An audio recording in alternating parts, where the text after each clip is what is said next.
We're here, everyone. Episode 2. Hello, welcome to stream.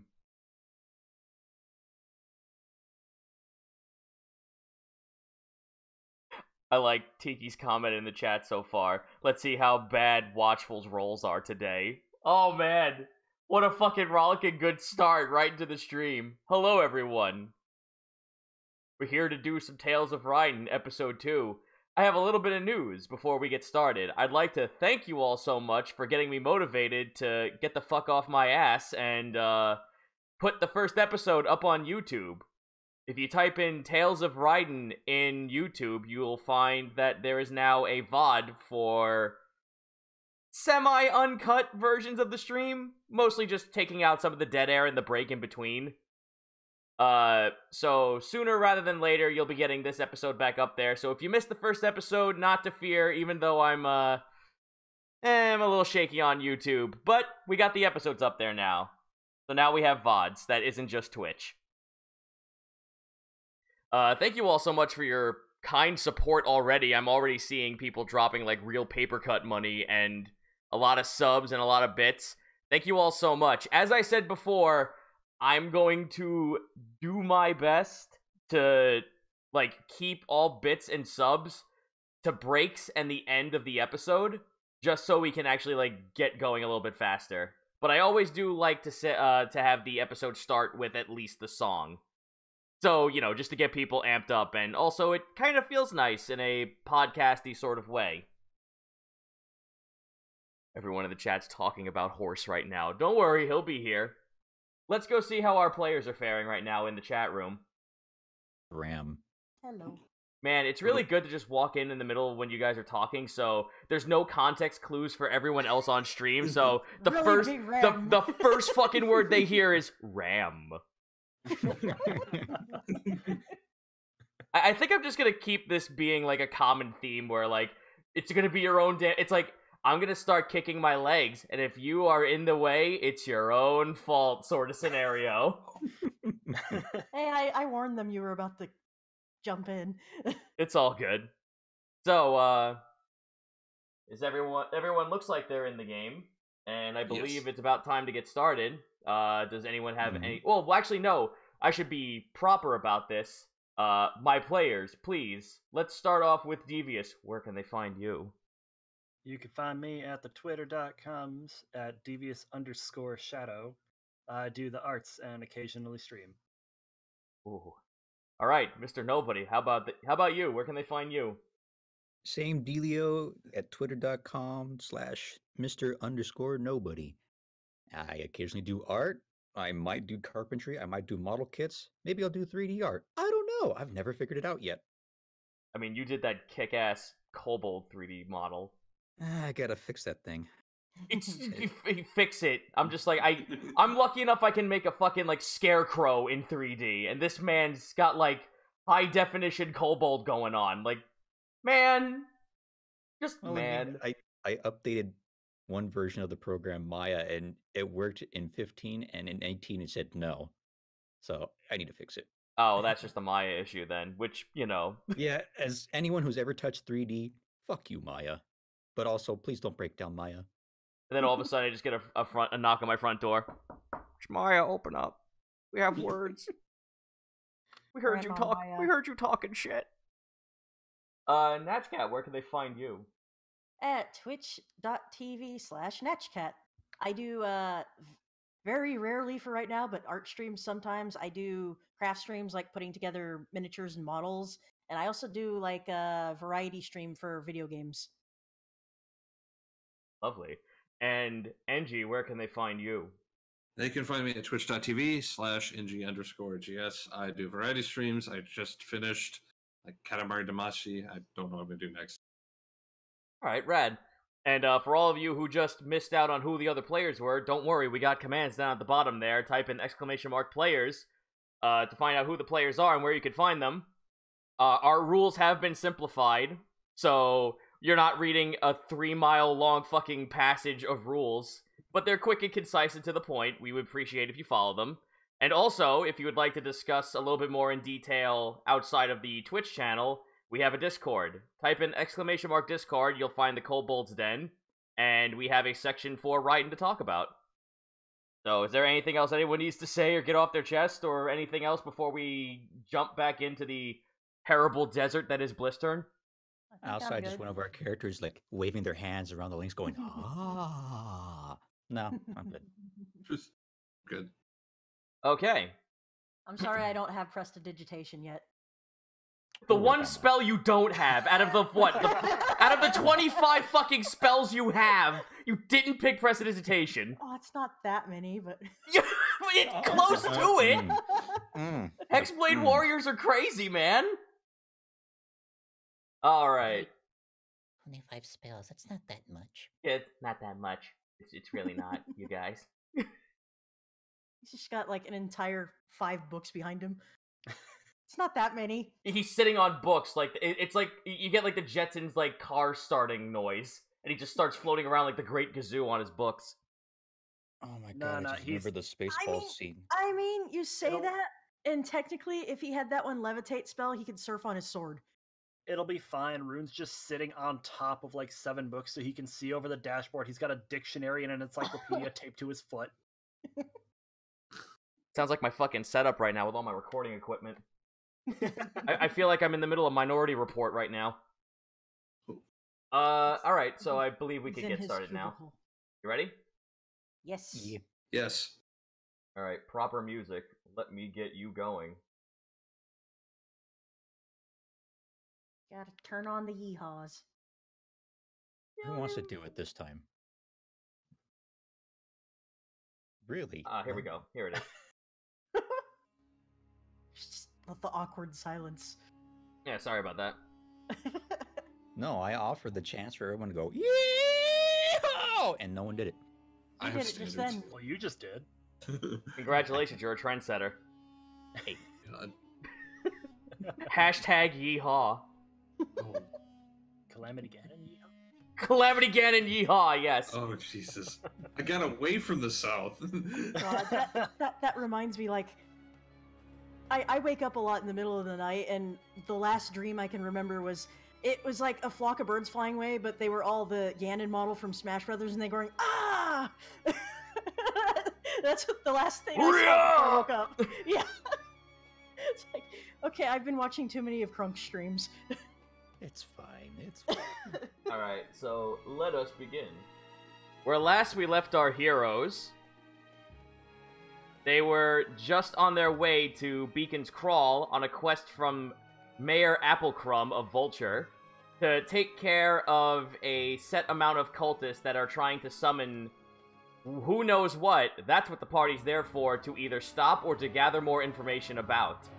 On their way, they had discovered that a bunch of Rudes have been harassing some folks off the road, being a Eldrin woman and what looks like their Jacob sheep that somehow spews magic. After saving them, they decided to accompany them as they too were on their way to Beacon's Claw. At this point, you guys can now consider this to be a short rest, so whatever HP you've lost, you can roll to get your HP back at this point. So you get one. You can get 1 dice roll of short rest. Well, I think didn't we're pretty use much anything, fine. so I'm good. Yeah, I'm at Yeah, full like- health. Yeah, like, they didn't actually get attacked? No, that's fair, in case you needed it. So, at this point, the caravan of the original party has now been upgraded to 2 more people. You have been driving on the road. You're going to be driving on the road for the next hour or so. So, Rita, one of the new companions, the Eldrin woman, is kind of keeping to herself and looking outside and trying very hard to just peer out into the distance and not really, like, pay you guys any heed. She's more worried about what's going on outside. And since Rune is a playable character, I'm going to let him decide what he's doing at this point. He wants to know what the robot guy is, so he's just gonna look at Kopesh like, what are you? Oh, me? Well, Yeah. I'm what would be called a warforged. Although some of us just call, some people just call me a metal man, some people call me a robot, which I personally don't prefer, because that is a slur. So you're like one of those machine things, except you walk around and talk. Kinda. Warforged are a little bit different than your typical construct. We have what most constructs don't, being a sentient thought. He's got his ears kind of flapping around, like you can tell he's thinking about it. He's just gonna sit there and observe Kopesh for a while. Think of it like this. Imagine a human that got stuck wearing a piece of armor forever. Oh, we have some of those where I'm from. Where exactly are you from? The moment you say that, Rita turns to look at you with a big she turns to look at you now, interested in this conversation. You also see that Buck kind of like turns his head, also interested in this situation. Rune notices that, and he's just... No, you gotta roll perception check to notice that. Alright. Uh-oh. Leans in from outside the carriage. Yeah, Buck's on top of a horse. Outside. Okay. But Okay. wait, if you're here, who's driving? Oh no, he doesn't notice. Okay. A nat He's being one. Dumb. He's being dumb then. It's like, I'm Yeah, from somewhere with your conversation. As far as you know, your conversation is completely with the metal man and no one else, even though you're speaking out loud. Well, again, he just gives this robot a real good look. He's like, well, I already said I'm not from here. Where I'm from has a whole lot more green. Green? How so? Says Rita, now really invested in this information. Honestly, I'm a little curious too, as he calls from the outside next to the carriage, Yes, riding his new horse. New horse. Ted perks up as well. Like, oh, we can have something green without the drip feeds? I mean, I don't know what a drip feed is, but where I come from, there's a lot of lush green forests and big green meadows, flowers everywhere. We have lots of crops, too. Everyone immediately just fucking... At that moment, everyone now knows you as a stranger. Everyone who isn't Rune has to roll a knowledge history check. Should I actually hit the info button on that, since that actually is his background? You're allowed to, but I want everyone else to roll as well. All right. I'll let you continue. Well, you guys can go ahead and roll, but I'm gonna hit this thing after you do. Okay, And the trend continues. Time to hope that Rita and or Buck are able to save this, because Horse doesn't give a shit. Come on. For fuck's sake! Fuck you, stupid asshole!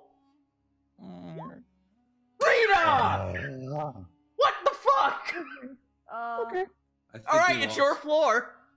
I think our robot left. Yeah. Yeah. Yeah, unfortunately, I Power's think out. yeah, his power just went out, so we're gonna have to robot him. Engage.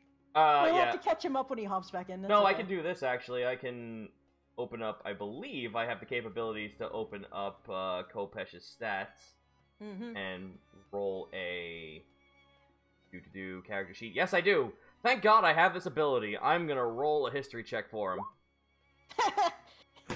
That's better! For fuck's sake! Alright, he might have something to say, but not right this second, so please, the floor is yours. I'll go ahead and pop this thing so you can read it off for the chat. Part of the reason everybody's so interested in, besides the lore. I'd like you to also read it to people as well. Yeah, it says, Stranger in a strange land. Your origin grants you a celebrity status. You attract the curiosity of commoners, nobles, sages, and fools alike. But not all of this attention is benevolent.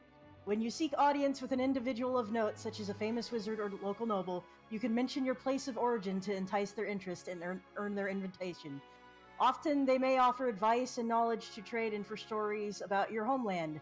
If you need a larger favor, your host may demand something exceptional in return, such as a technological secrets or magic item from your realm. And, Rune really doesn't have that much on him, but he knows things. He can tell stories that may or may not be true. Well, here's the thing, is that so far, no one knows what you're carrying because you're wearing a giant fuck-all Jacob sheet jacket. Yeah, he's got a big old cloak. Also, I think we got our robot back. Ah, Devious is back. Very well. He's finished processing this information. Yeah, he just blue screened there for a hot second. More like the entire house black screen.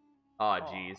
All right, yeah. your Don't worry your about. audio's kind of chunking. Don't worry about audio. We'll just use this. We'll use the actual recording VOD instead. So if people want to stop It's recording, they alright. can do so.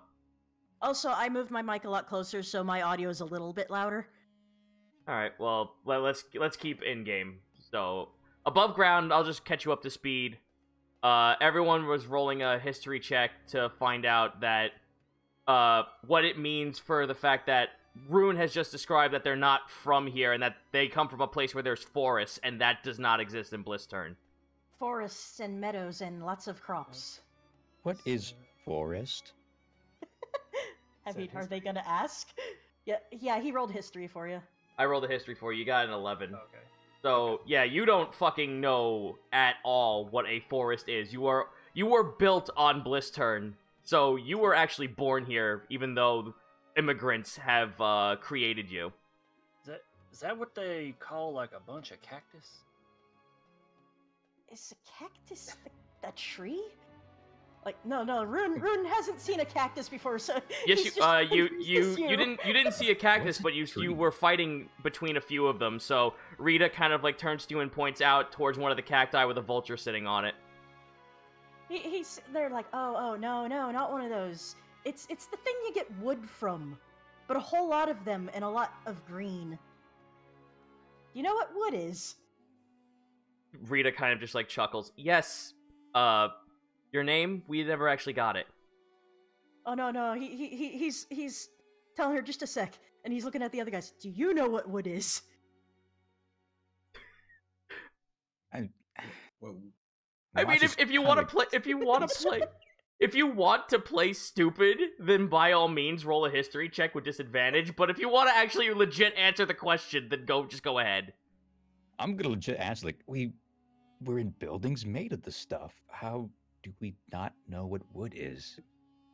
Ted just looks flabbergasted for a second and holds up his spear, the half of which is made out of wood, and just starts knocking on it. Reveal your secrets. Do you happen to know where wood comes from? You know, in this land, no. Everybody has to make a nature check. Not really. Ted's being a sarcastic asshole. Yeah, at this point, Ted's just being a sarcastic fuck. Okay. Wood is a thing that comes from a plant that comes from a thing called a forest. So Rita kind of just like grabs your hand like gently and just goes, "Don't patronize them, dear. I'm sure they know." Thank you. Yes, we know. I'm just so baffled that none of you have heard of these things. Have y'all been living on a rock in the middle of the ocean? I have a spear made Buck from wood. just I know what it is. You hear fucking horse cough, and Buck kind of pats him on the head. Watch just shakes his head and puts his face in his left hand. Like, oh my god, we're traveling with these people. This stranger. Well, sweetheart, maybe our problems could be solved if you tell us where you came from. It might give us a little bit more of a head start to answer your questions better, says Rita. He's still really wary, but he'll try to describe things. Are you willing to, or are you still hesitant enough that I have to roll a check for him? Well, he can at least tell his hometown. So he's giving up a little bit. He kind of droops his ears a bit. He's like, "Well, I'm from a mountain town. It's called Littenheit. It's where I lived with my family. I have lots and lots of uncles, actually. Not all by blood, but we all kind of live out in the mountains with the dwarves.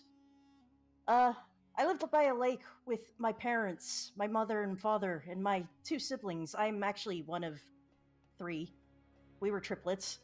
I have a sister and a brother. But all around our home was a lot of green and a lot of hills and a lot of flowers. My mother really loved those." Everyone roll me a history check with disadvantage. Okay.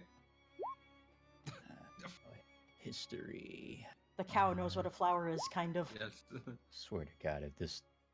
Okay. Well- The cat knows. Dumped a bunch of bacon material on your front lawn? No.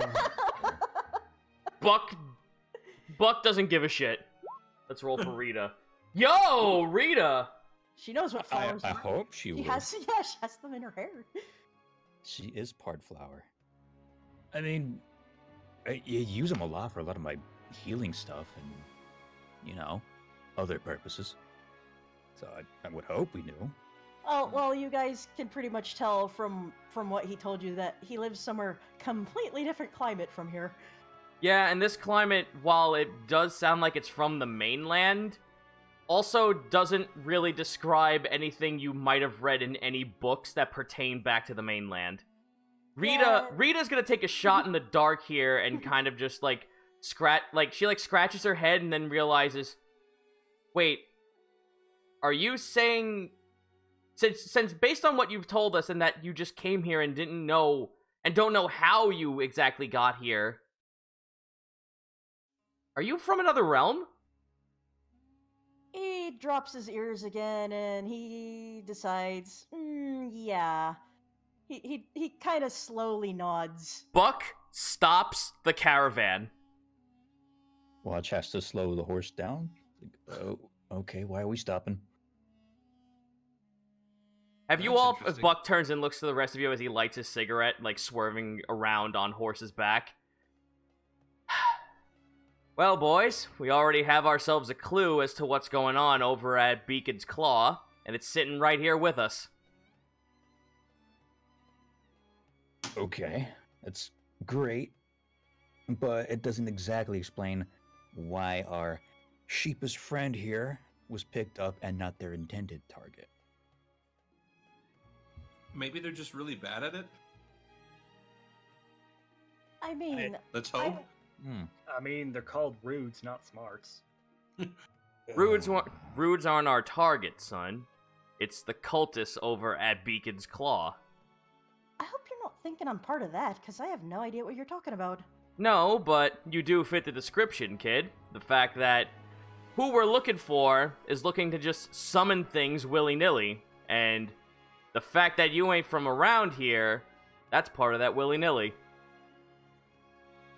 Watch kind of dismounts the horse and walks over to the coach. He's kind of leaning in. He's like, you say you have no real connection to this, but you were still picked up.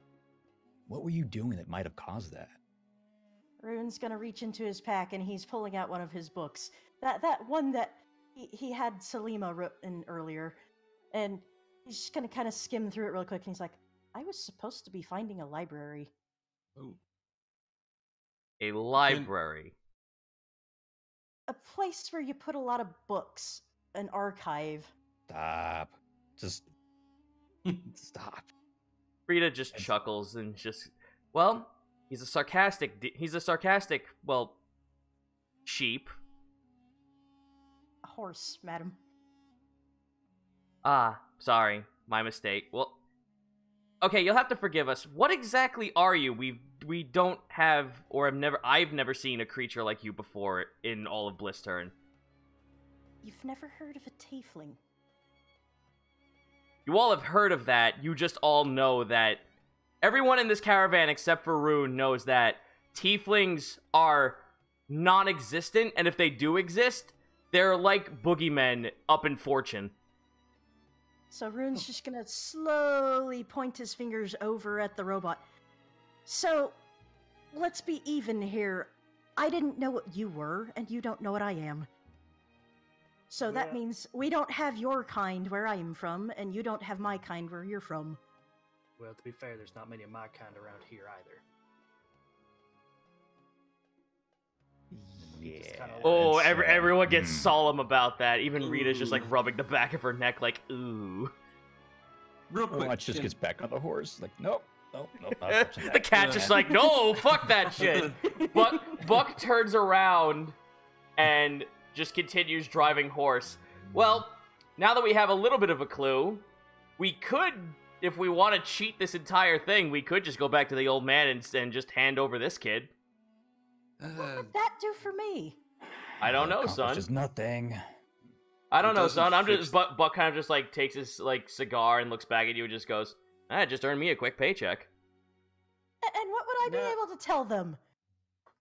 that I got kidnapped by some magical thing?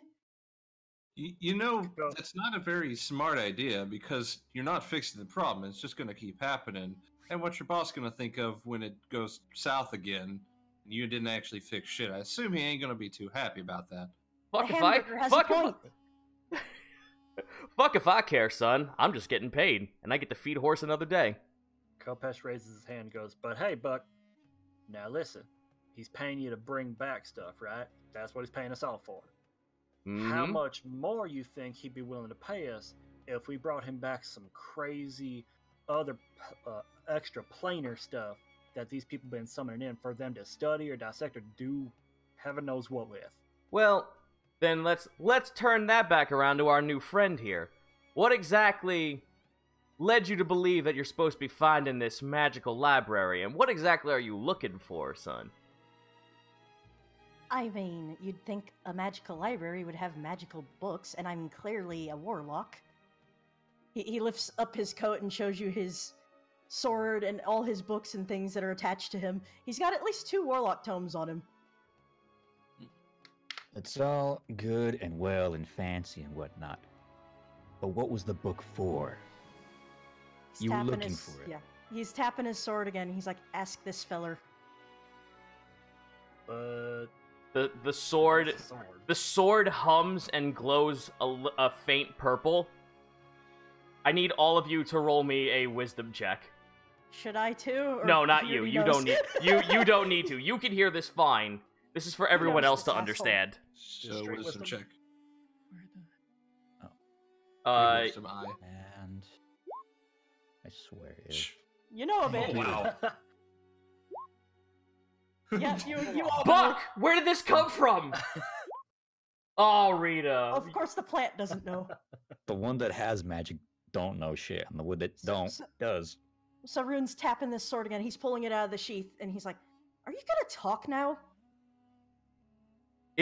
Everyone who isn't Rita, unfortunately, just hears this ethereal voice, almost like when it goes out one ear and out the other, you feel a sense of cold just shift through your entire body that makes your skin stand up. And it mutters to you, "Autumn seeks knowledge." Watch just kind of like shakes a little bit. Like, okay, 2 things. One, that's the first time in a good long while I have felt cold during the day. And 2, what? I will say it out loud for those who didn't hear it in case my thing cut out. The sword whispered to everyone except for Rita, "The autumn seeks knowledge." What's an autumn?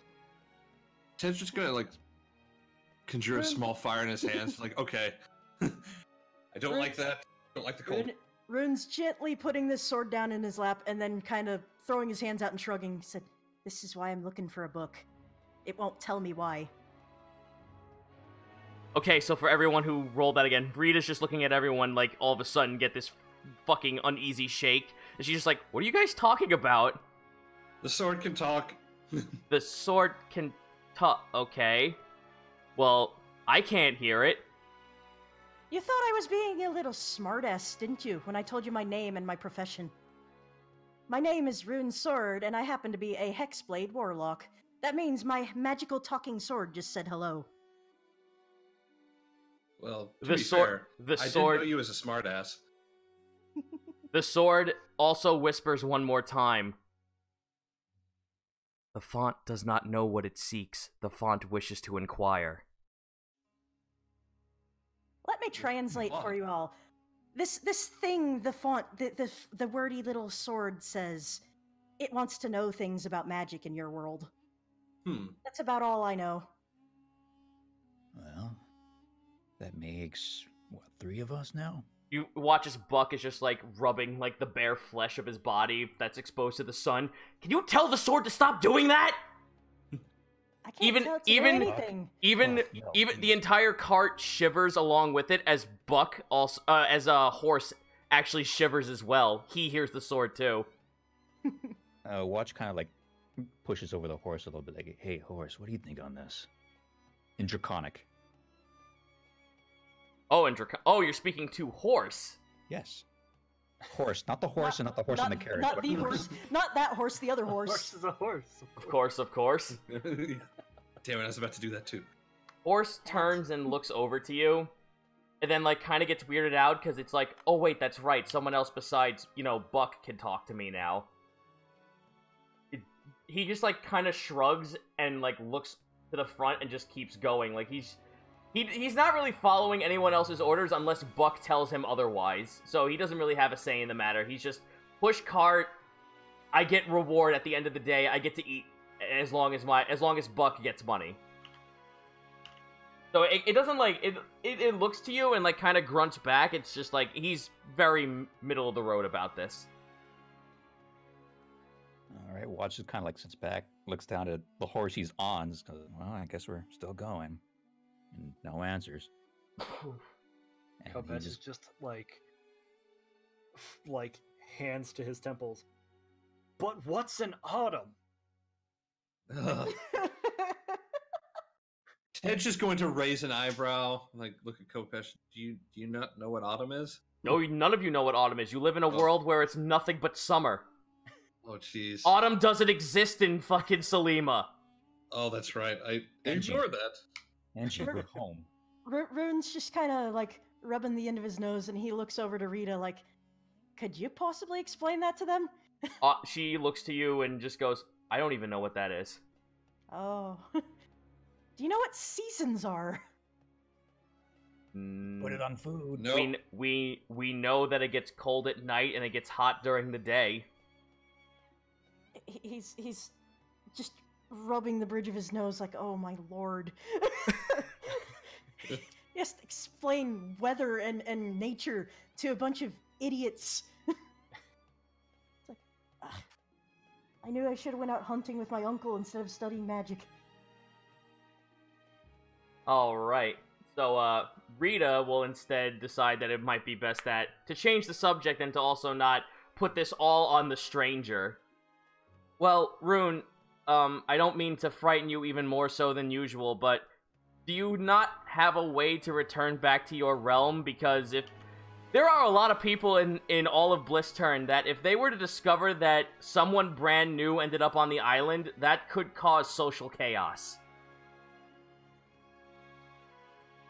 He's sure there's a way, but he's just kind of shrugging and saying, well, I didn't get a whole lot of information, but I did get sent here by the Mages Guild in my world. Something to do with realm gates. I've got to find my way back later, but I'm not going home empty-handed, so... I need everyone except for Kopesh to roll a knowledge history check with disadvantage. I was just about to ask. Oh. Nope.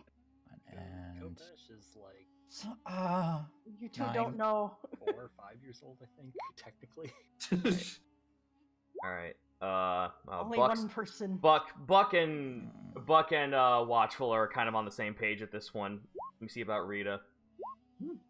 I want to ask though, since I'm technically a traveler, would I've heard stories of such a thing though? That's why I'm also giving this to you. You, Watchful, you have heard that there are rumors that just above Fortune, that either someone in Fortune knows of the location of another realm gate that's still within the boundaries of the Sunwall, or if there is one, the Nagas have it, and there's no fucking way you're gonna be able to get through that gate. Well, unfortunately, there's rumors of one, but it's he kind of rubs the back of his neck. It's not easy to confirm or even get there. To make things worse, it's our slithery, rather reclusive I guess, like landowners? Buck, help me out here. Bunch of snakes are goose guarding your little way back home, son. Yeah, that. Oh, that's it? You make it sound so simple, but imagine a little snake. Like, what's the biggest snake you have in your realm? I think that'd be Nether. It's a big silvery snake. Okay, scale for reference, please. He kind of looks out. Roll a and perception check. He's trying to find something to compare.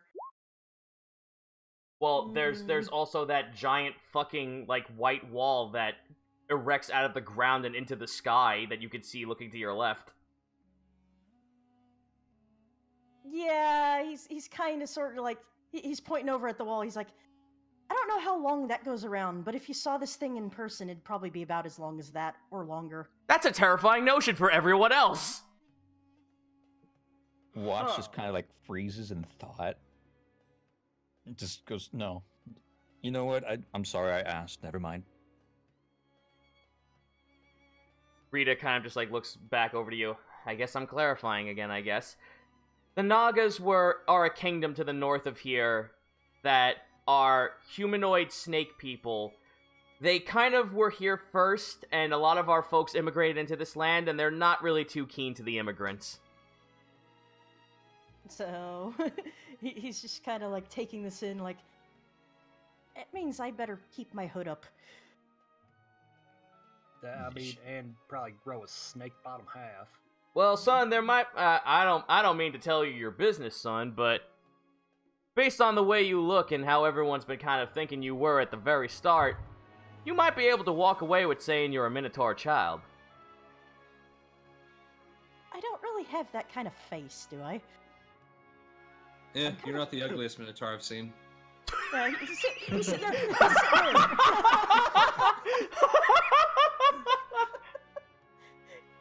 He's not even like taking that personally. He's just like shrugs and he kind of reaches out. You can see this kid has like cat-like paws along with those horse hooves, the cloven hooves, and he's just kind of opens his palm in front of his face and is like motioning like he has a muzzle in front of him. He's like, I don't have that.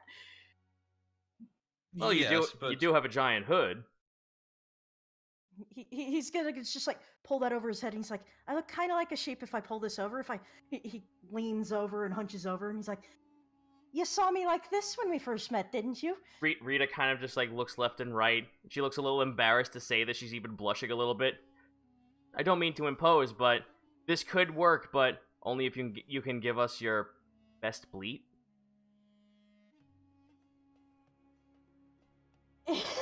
Now, Rydin watches like sitting there, kind of curious, looking back. I want to hear this. I want to really want to too. hear this. I like how Ted even the leans in to song hear this. slowed the fuck down for that. He's just gonna reach into his bag and he's gonna pull out this little string of it looks like miniature cowbells, and he just rattles it. He's like, no. Roll a performance check with disadvantage. Performance? With disadvantage. Okay. Very disadvantaged. You just clonk the bells and just be like, there's your bleat. Even you hear Horse just go, like he wasn't impressed either. I think we all just kind of collectively sighed. It's like, that is disappointing. What, did you think I was like a mime or something? No, but even I could try, as Rita tries it herself. Rolling a performance for Rita. She mimics it word for fucking word. It is almost uncanny, like there's a sheep riding alongside you guys this entire time. She looks to the lot of you. What is your face to this? Ted is impressed. He's like, dang, I couldn't do that good of a bleat. Just kind of wide-eyed. Rin sighs. Watch gives a clap. She kind Rin of sighs and he's like, I told you, I wasn't a sheep. She kind of just like looks back to the side. I guess that's one of the benefits of working on a farm for most of your life. Can I look for something that might help in a disguise out in the environment? What exactly would you be looking for? Well, I kind of like the idea of disguising Rune as a Minotaur child, regardless of how horrifyingly ugly they may be. The most charismatic character in the entire fucking party, with the highest fucking stat and charisma. Rune, the ugliest sheep. The ugliest Minotaur. Yes, the ugliest The ugliest Minotaur in all of Blisturn. He's just kind of like, "Do you guys want me with you or not?" We're trying to help you. No, Rita just pulls your hood over your head and just goes, "That'll suffice." Just Well, I mean, you could always say your which columns them half Minotaur, half of them what short fellers that work underground. That's called a muddle. just keep the hood over. Most people in this realm are not all that smart or inquisitive. You'll be fine. Rune's like holding up a hand real quick. He's like, "Okay, let's make this a little easier. Have you heard of a satyr?" What? Everyone roll a knowledge history with disadvantage. Oh. Rune is just clapping his What? hands over his face and shaking his head. Ah! Saturn? Is Yeah. that like a planet? Fuck! And the trend continues. How did the Oh my robot God, know? Buck! No, how did the robot know? No, disadvantage though. So it's Disadvantage. Disadvantage. No one knows what the fuck you're talking about. We're all Just just kind of like looking up to the sky, thinking, and then Kopesh is just that dial-up tone. No, Yeah, Ted's just staring at her directly, just blankly. You just fucking look at you go over at Kopesh, he opens his bottom jaw. "We're sorry, your call cannot be completed as dialed." Rune's just, he's still got his head in his hands. He's just like, "Oh my God, I'm talking to a bunch of drunk farmers." You see one of Kopesh's eyes just turn from yellow to blue, and he just kind of slaps the side of his face until it turns yellow again. I think at this point, Watch just wants to get a look at the land ahead of us. Yeah, So roll we can me figure out how far we are. a perception check. And also, are you using the spyglass? Absolutely. All right, go ahead and roll it, and use this Yeah. advantage Okay, on he that saw one. something. Oh damn. Okay.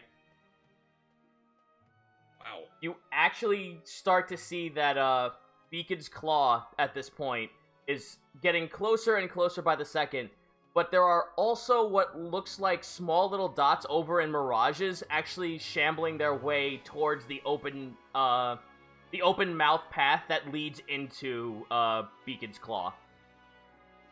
Watch's ears immediately go flat and just thinks, crap. Buck, problem. Problem what, son? Big, slow, multiple, shambling, dusty problem. His eyes narrow when he looks to you. Now, son, are you implying that it might? I don't want to be right, Buck. I really don't. He stops But- he stops the cart immediately. He kind of like positions the cart to move behind a large red rock, big enough to support the entire thing and to hide everyone from sight. And he unlatches horse and looks to everyone else inside. "We might got hides." Yeah, Watch kind of goes over to the cart as well, and he wants to climb on top to see if he can get a better view. All Or, right. like anything that's higher around, so we can verify and confirm what it is we might be seeing here. Okay, so what is everyone else going to do at that moment? For everyone who isn't Rune, because I assume that's not going to be any sort of thing he knows what that is right now, being he's from another realm. But what does everyone else do at the mention of the word hides? Ted's gonna ask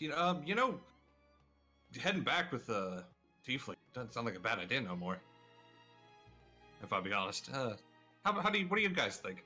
Rita looks like she's ready to kill someone as she gets out and readies her staff. Okay, he'll step out then. Watch has a thought and kind of like peers down at Rune. Yeah, quick question, my horse-like friend. Do you have? Wait, you know what? We discussed about the posed weaknesses, right? The what? That I'm trying to think. We know about what can affect hides, right? No, none of you do. Hmm. Crap. Okay, well, never mind. You all know what hides are, and you all know what hides are on a basic level. Okay. Wow, never mind. Can I? Could I roll like a history check to know if I've heard of? Because Ted has helped heal He's been people that have around. dealt with it. Yeah, that have dealt with so hives. everyone here can roll a history check with advantage. With Except advantage. for Rune. Yep. 19. Okay. Come on, something. I mean, good. Rune could roll, but he doesn't know anything. Nope, I got nothing. I got nothing. He doesn't know anything. Aw. You said advantage though, right? 0. Yes. That Okay. would be Oh, so then disadvantage 17. for Rune. Everyone gets out from behind the rock. So everyone pretty much knows what a hide is. A hide is a creature that comes from beyond the Sunwall. Title. It is a humanoid or any kind of creature that has died beyond the Sunwall and comes back as an undead husk, and just, if it sees anything alive or moving, it will attack on sight. It is a cobbled up, meshed together amalgamation of sand, pieces of corpses that have died, and some sort of magic that no one is able to pinpoint. Because anytime anyone brings back a hide for an autopsy, it just fucking turns to sand and nothing more. Well, the only thing close to that Rune would know is Draugr, but he's not sure you guys know what that is. And they don't do what you just described there last. So he's like wrinkling his nose and has really no idea how to deal with these things. Alright, so I need everyone to roll me a stealth with advantage since you have the red rock as cover. Stealth. Oh no. Rune's stealth. He pulled his hood back over. He's good. Really? 10. They'll never suspect the sheep with a nat 20. Clankety clank. Just blends in with the environment. Alright, I gotta roll Take something. my stealth roll. Alright, actually, hold on. I actually forgot. I've been meaning to do all my rolls with an actual real set of dice, so let me go grab those. Okay. Uh-oh. While you're doing that, just give me a sec real quick. I'll be right back. All right. Hope you're doing all right, chat. We can't see you. Not supposed to be looking at the chat. Nope. Yeah, Exactly. You're not. But it still doesn't hurt to ask them. Oh no, it still doesn't hurt to ask, but yeah, my players are not allowed to be looking at the chat. If only nature could leave my house alone for like an hour. That's what you get for not wanting on a nature check. Damn you, merciful Poseidon! They are all saying good, thanks for asking, though. Okay, Oh. that's good. Hope you're eating your vegetables and getting your daily dosage of 2 minutes of sunlight from inside through a window. How could you get sunlight now anyway? It's pretty much dark everywhere in the States. That's Well, I mean, true. But Except earlier Haw- today. Except Hawaii, it's still like almost 5 o'clock over there. I don't believe in Hawaii. Hawaii's a myth. Yes. Got its Oh, own I've been time there zone. once. I'm not drinking their coffee, don't worry about it. It's a magical bean. Mm. It's a magical land. The land of make-believe. Far away from everything here. Okay. Salute. Bless Sneeze. Good thing I muted that. All right. So, Zito, what dice of doom have you selected for us today? Well, I have 3 sets. I have the sets that Monty gave me, and I Use also the loudest ones. the loudest ones. Alright, I'll just get out these silver metal Say- dice then. Here we go. Say Oh, what you my old want. friends. Die Hard Nice, is awesome. nice heavy thud. And they make great dice. Excuse me. I Salute. guess. Alright, Okay. so I'm gonna have to find the proper music real quick. Yep. Oh, dear. I guess Rune gets extra advantage. Yeah. You have the element of surprise in several ways. Yeah, they're not really they're not like the creatures aren't nearing you. They look like they're heading towards the entryway into the mouth of the cavern. There is something Rune can do, though, so it depends on when you roll next. Well, let me continue what I'm saying real quick. Mhm. So Kopesh, Kopesh, you're not able to see far enough into the mirage. Ted's not able to see far enough into the mirage. Rita's not, but she's at the ray as if they were like right near everyone. Watchful, in your specs, you kind of like try to focus it in a little bit more, and this is what you notice.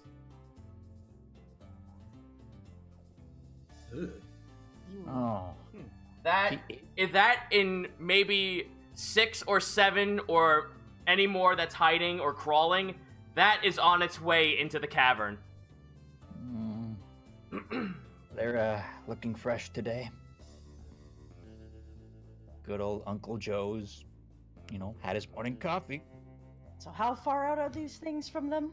They are currently, you are well out of distance. At this point, you could, let them just be on their merry way, but getting into the cavern, which is where even your sword is telling you, you can hear the font say, the autumn dictates, it's inside there. Should I go in there, then? He's asking the sword. The sword doesn't reply. It's just it tells you that whatever you're looking for is inside the cavern. Generally, I try to avoid listening to magic swords that talk to me. I've stayed alive a lot longer, I think, because of that. Rune kind of exasperatedly gestures to his sword. He's like, if I don't do it, it says I can't use magic. Watchful, the one hide that you're looking at, its entire head explodes and hits the floor. See, I didn't do that. He's quiet. You guys don't know. You guys don't see that. Only he does. Okay. Watch is very quiet for a second. Just frozen in perplexion. What just happened? You want to roll a medicine or survival check of your choice? I will try. Figure out what happened, Cat. 13. 13? That didn't... You're not sure what just happened. At first it was standing up, and then all of a sudden, just its head pops and it hits the floor. Watch turns back to Buck. Hey, Buck. I got a question for you, and hopefully it's something you can do. What's that, son? Do you happen to know of any way to remove a hide's head in the blink of an eye?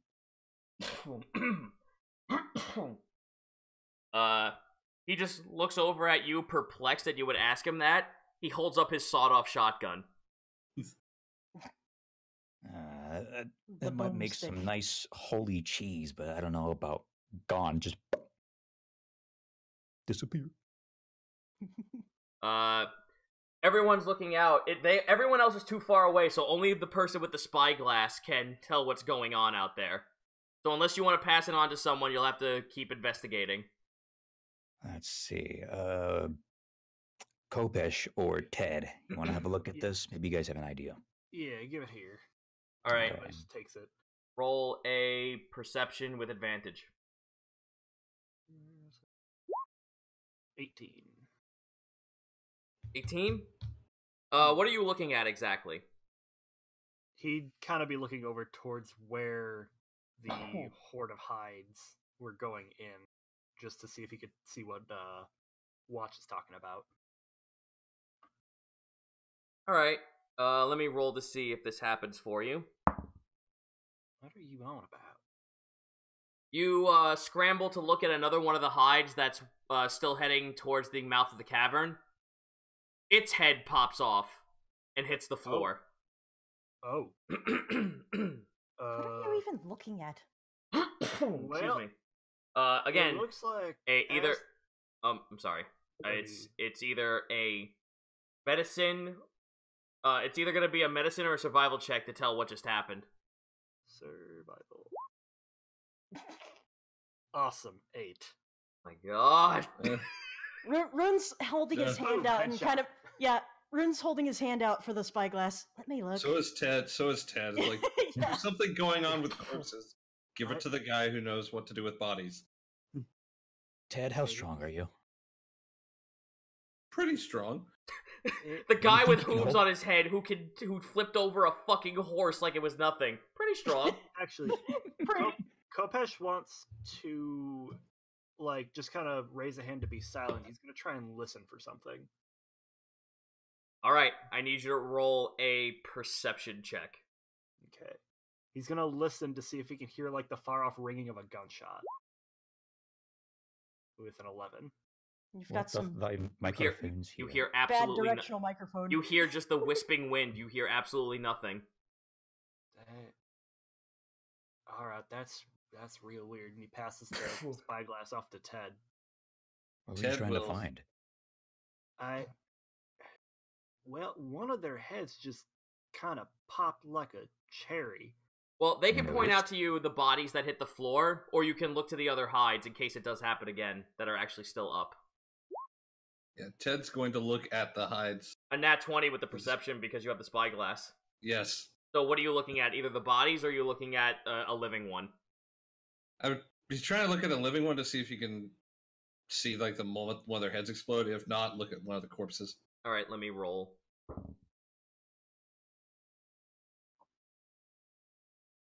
You watch as one of the ones that is still shambling, you see a cloud of dust pick up off the floor right next to it.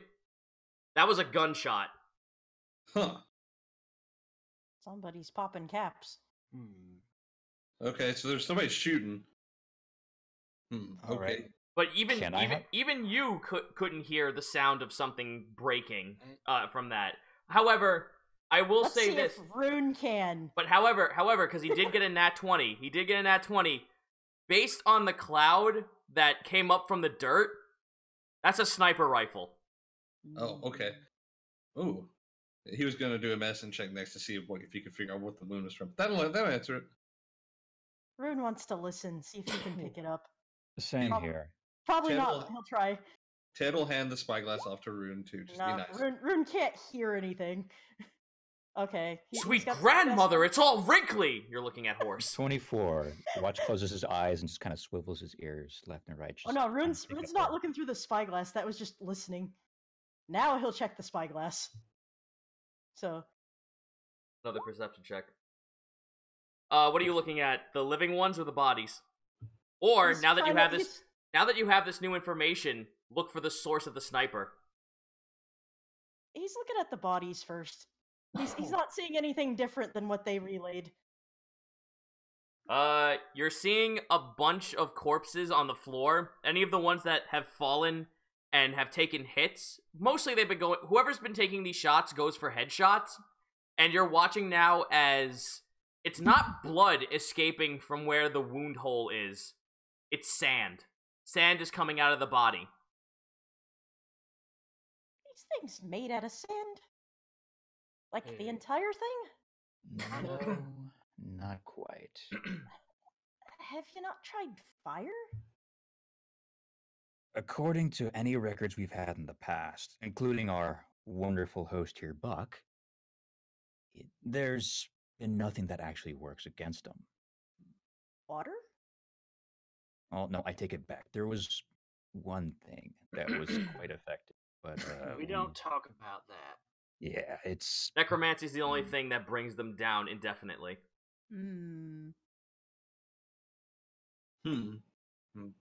Meanwhile, can I use my perception check to see if I can hear where specifically the shots are coming from?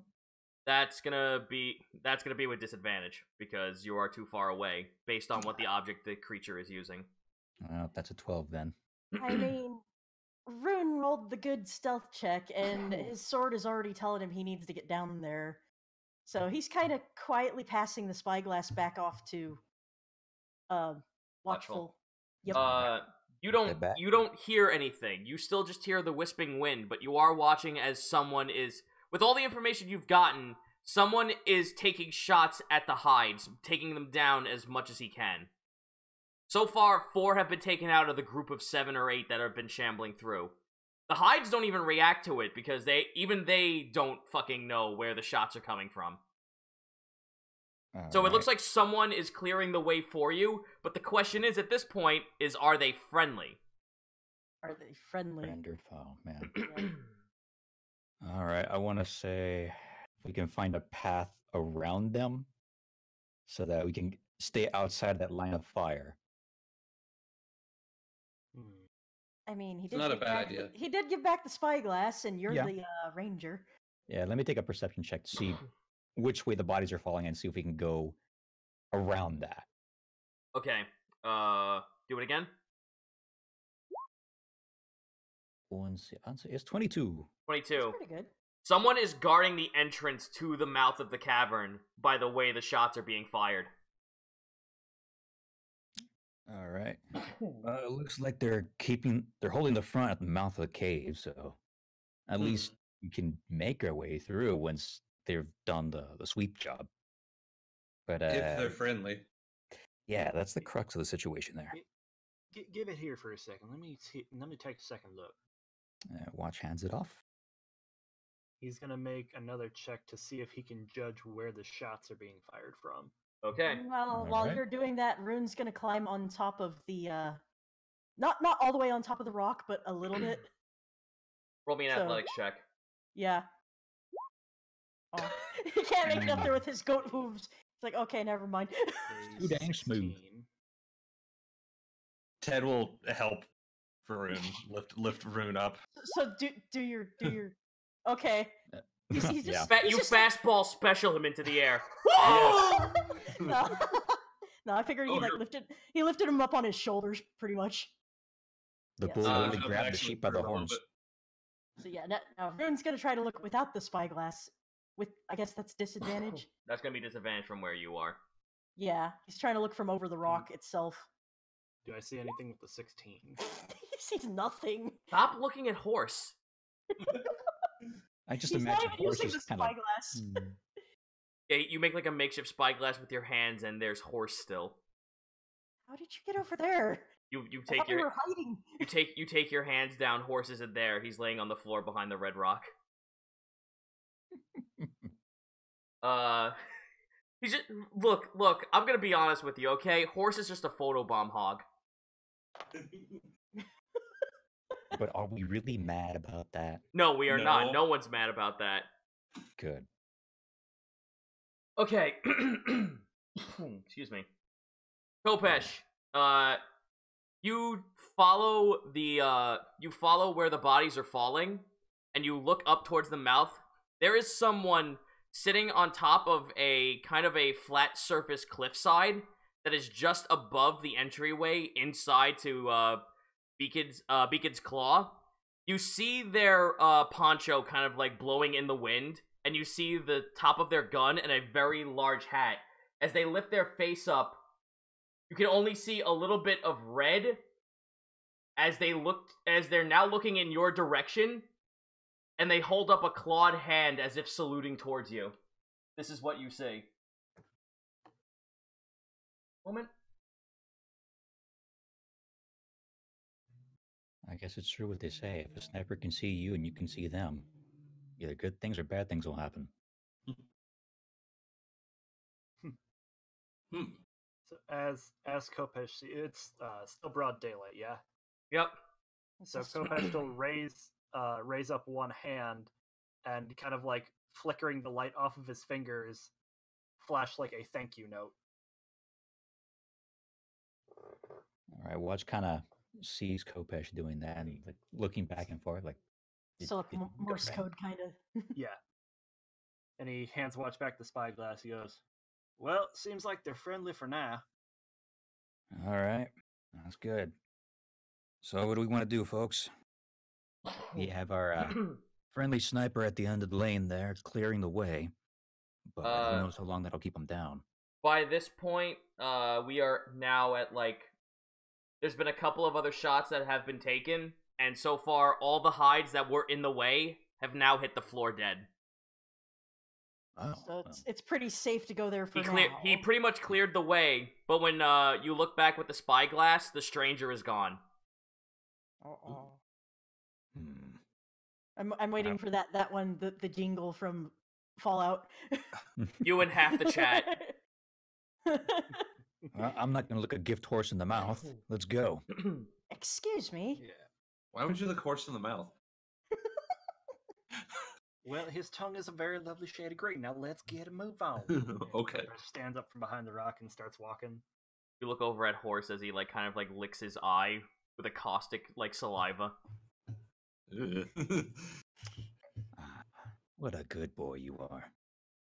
Rune's getting back in the wagon, and he's just kind of got his sword out partially from the sheath, and he's listening to it. Alright, since you decide to walk back inside the caravan, I need you to roll me an insight check on Frida as she looks pensive as fuck. At me? No, not at you, just you're walking past her, so I need you to roll an Alright, insight to alright. see if you notice it. Nope. You roll for Rita. He's more paying attention to his weapon than he is to her. No, you actually catch it. She didn't roll that well either.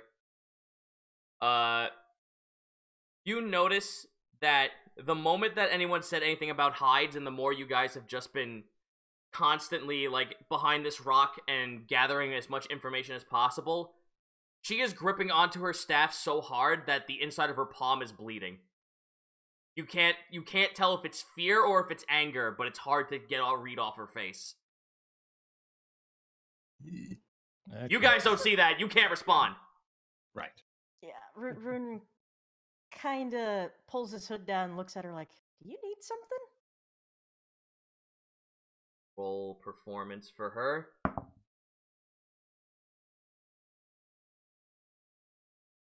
She kind of looks down at her hand, looks back at you. Oh, it must be some sharp wood on my staff. It's just a tiny scratch, nothing more. As long as you're sure. He's just gonna quietly take his seat across from her. He's still looking at his sword though, because it told him something was there, but nothing else yet. Roll me another wisdom check real quick for you. Just a straight wisdom. For me, let's see. The sword was trying to say something to you, but you pass it off as just garbled nonsense. Well, he'll wait in case it decides to say it again later, so he'll just chill for now. Alright, so you all decide to get inside the cart. Buck pretty much just looks to the rest of you, so you think it's fine to just mosey on over there? Seems that way. Our Kopesh actually goes to sit on the front of the wagon with Buck. Watch kind of nods yeah, our mutual acquaintance out there has cleared the way, so let's get going. And Watch just climbs back on the horse. Alright. Which horse? Fine. It's mine. The horse. Yeah, the best horse, don't you know? No, I don't get on the back of horse. I get on the back of the horse. Man, this won't be confusing for anyone on the VOD. Nope. Not in the slightest. And for anyone who can actually keep up in the VOD, God bless you and help you. Can't see the rolls. Oh, right. Here we go. It's okay, Chad. Just know that we were fairly disappointed in some stuff and pretty happy with others. Mostly horrified. Hey, we're having fun. Yes, that's the best thing. So you guys get back on the caravan. Buck saddles Horse onto the caravan again, and you ride on closer to the mouth of Beacon's Claw. It is a giant, plateaued mountain that just goes vertically up, and then you see it go flat. The more you get closer, the more you're starting to feel the shade of the mountains kind of eclipsing over where the sun used to be. You are now at the mouth of the cave. You've drove past the bodies of the hides that have been shot at. Most of the folks that are hides look like just regular humanoid shape. Some clothing that reminds you of farmhands and some other just wayward adventurers that just got caught in the crossfire of going beyond the Sunwall, even though that's a really stupid idea. All of you know that for anyone who actually ventures beyond the Sunwall through any of the mouths on the walls itself, normally are never seen again, and then after a few months of documentation, people have said that those who go into the Sunwall are so like blasted with the magical radiation that the hides emanate themselves that they end up becoming hides by just walking in there and not coming out fast enough. That's not good. As we go by, Ted's gonna try to see if you can get some. You just notice anything about the hives, like do a medicine check just to see if there's anything. Any useful knowledge you're not going to be able to do a medicine check because you're inside the caravan right now. You would have to do a perception check as you're going by. Okay. Well, you know what? Let me insist on that as well. It's sand. It's coarse and gets everywhere. I hate it. What is this party? I hope you do good in combat. We're farm animals. Oh, thank God the robot sees it. We're a bunch what's of your dumb... robot eye sees? Yeah, we're a bunch of dumb animals in a toaster. What do you expect? Wasn't it a waffle iron? It can be. True. The only thing of interest that you see on any of the folks that have taken damage, who are hides, a lot of them look like they're wearing clothing that, a lot of them actually look like they're wearing clothing that some are engineers for Dripfeeds and some are actually farmers. So Kopesh would definitely recognize that outfit. That's disconcerting. As he kind of pulls his head back in the turns back to Buck. I think some of those guys were Dripfeed workers. Now that's just Buck looks to you. Now, I don't know of anyone, apart from the fact that they'd be suicidal and just want to find a quick way to end it all. I don't understand why a Dripfeed worker would want to just walk on out into the beyond the Sunwall. That is rather odd. Can I try and look again for our wayward and wandering sniper? Sure. Go ahead. You guys are actually at the mouth of the cavern at this point. So perception check, don't fail me now. With a 21. Yep. He's not even being fucking stealthy about it. You see him, like, sitting on a rock as he's just, like, reloading his sniper. Alright, watch.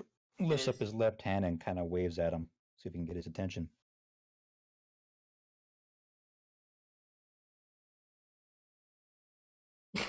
God, excuse me. Salute. He doesn't turn to look at you. Based on his stature and the tail that's kind of peeking out from underneath it, he's a red kobold. He's a red scale kobold. One of his ears looks like they're all shriveled up, almost like it's a sun-dried tomato. Even though it looks like a little more like it's battle scarring, and the left side ear looks like it's fine. You cannot see this man's face. He has made sure that he is covered up. So his chewed up ear looks like beef jerky. Pretty much. Jerky. So on the map, we're about like here. On the map? Yeah, let me move you guys real quick. Like about here, right? No, you are not there. You're actually on the like over here. No, you're no. Stop misinformation. Stop. For fuck's sake. You guys are here. No, okay. That's Beacon's Claw. We're clearly up in the ocean. I'm gonna go ahead and just move you guys all in on each other at this point. I'm gonna have Horse be the mascot picture. I am okay with this. So that is fine. It's like the JRPGs where everybody like goes into the party. Yep.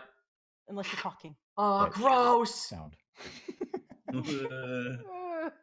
We're all in a Malphus blob. And wouldn't you know it, Horse is the one, since he is the one carrying you. Horse is the boss. He's just got a key on a necklace. Yep. So he's just reloading his gun. They all don't look like cultists. Nope. We are quite the opposite, really. Hey. We have someone of interest relating to them, I think. I'm not a cultist either. No, but you were their target-ish. Oh, so I'm a sacrifice, thanks. No, you were the target to bring here, apparently.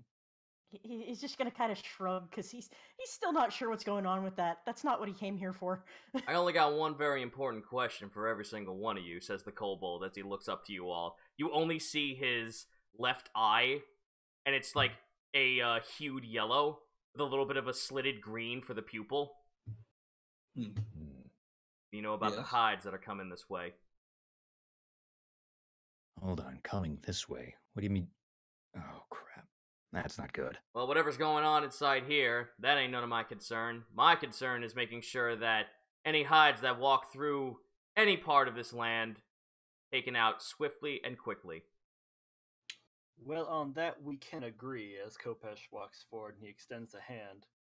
Thank you, by the way, for clearing out the path as we came over this way. We actually are heading into the cavern there looking for something. We're not quite sure what, but we know that it's in there.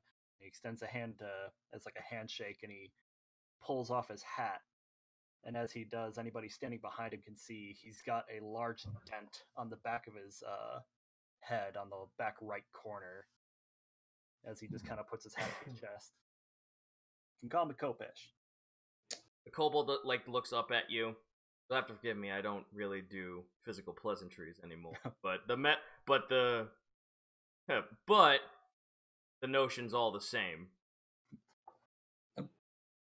By the way, real quick, can I make a religion check with 10 now that I know they're trying to summon things, the necromantic energy going on? Sure. With regards to, like, the cultists?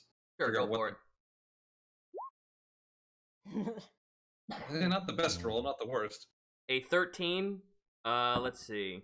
Okay, well, I rolled something real quick. The moment you step foot towards the mouth of the cavern, you can feel that there is just all sorts of different fates intertwining in this entire place. This is an amalgamation or a mix match of all things divine, and none of them are Selima. Selima's light does not reach this place anymore. The moment you step through into the shade, that's when you can start feeling creatures that are not of this realm. Now, would Rydin feel that? That's an arcane or a religion check from you. He's gonna do an arcana check because his sword told him something was in here. It's like, you dumb child. He wants to move in a little further, so he's not gonna go too far, but he's gonna move on a little further into the cave from you guys. The kobold holds his sniper out to stop you from going forward. Okay. And is there a reason we can't go in? Even Watch is kind of curious now. He looks. Ted's very curious. The kobold turns and looks towards you. He doesn't really say anything, but you can tell like he's just trying to jeer and look at you and for something. Never seen you before. I've never been here before. You a tourist? You could say that. You want to roll a diplomacy check to see if he catches that, like the proper way? Like, I need you to You made a deception check. No. Actually, I need you to roll an. Persuasion. I need you. No, stop, please. Fuck. I need you to roll me an insight. Roll an insight on him. Yes. All right.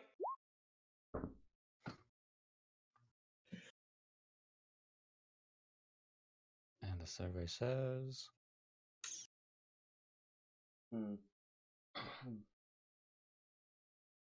Alright, 16. You catch immediately what he's throwing to you. He knows you're not from this realm. I mean, that's kind of obvious from how he looks. No, but like everyone else here kind of was just like had to give you 20 questions to know that. This guy just immediately picked it up right off the gate. I mean, if you want to come down here and pat me down, go for it. All I've got on me is books and swords. No, I just want to ask you a couple of questions before I let y'all through. Because we might be after the same thing. You see, I'm here because the hides are kind of gathering all from the wall to this little cavern here. I don't know what's going on, but after interrogating one of their own, I happen to find out that they're trying to achieve something called... Let me double check my notes so I'm not getting this wrong. There are a bunch of magical rigmarole about something called the perfect change.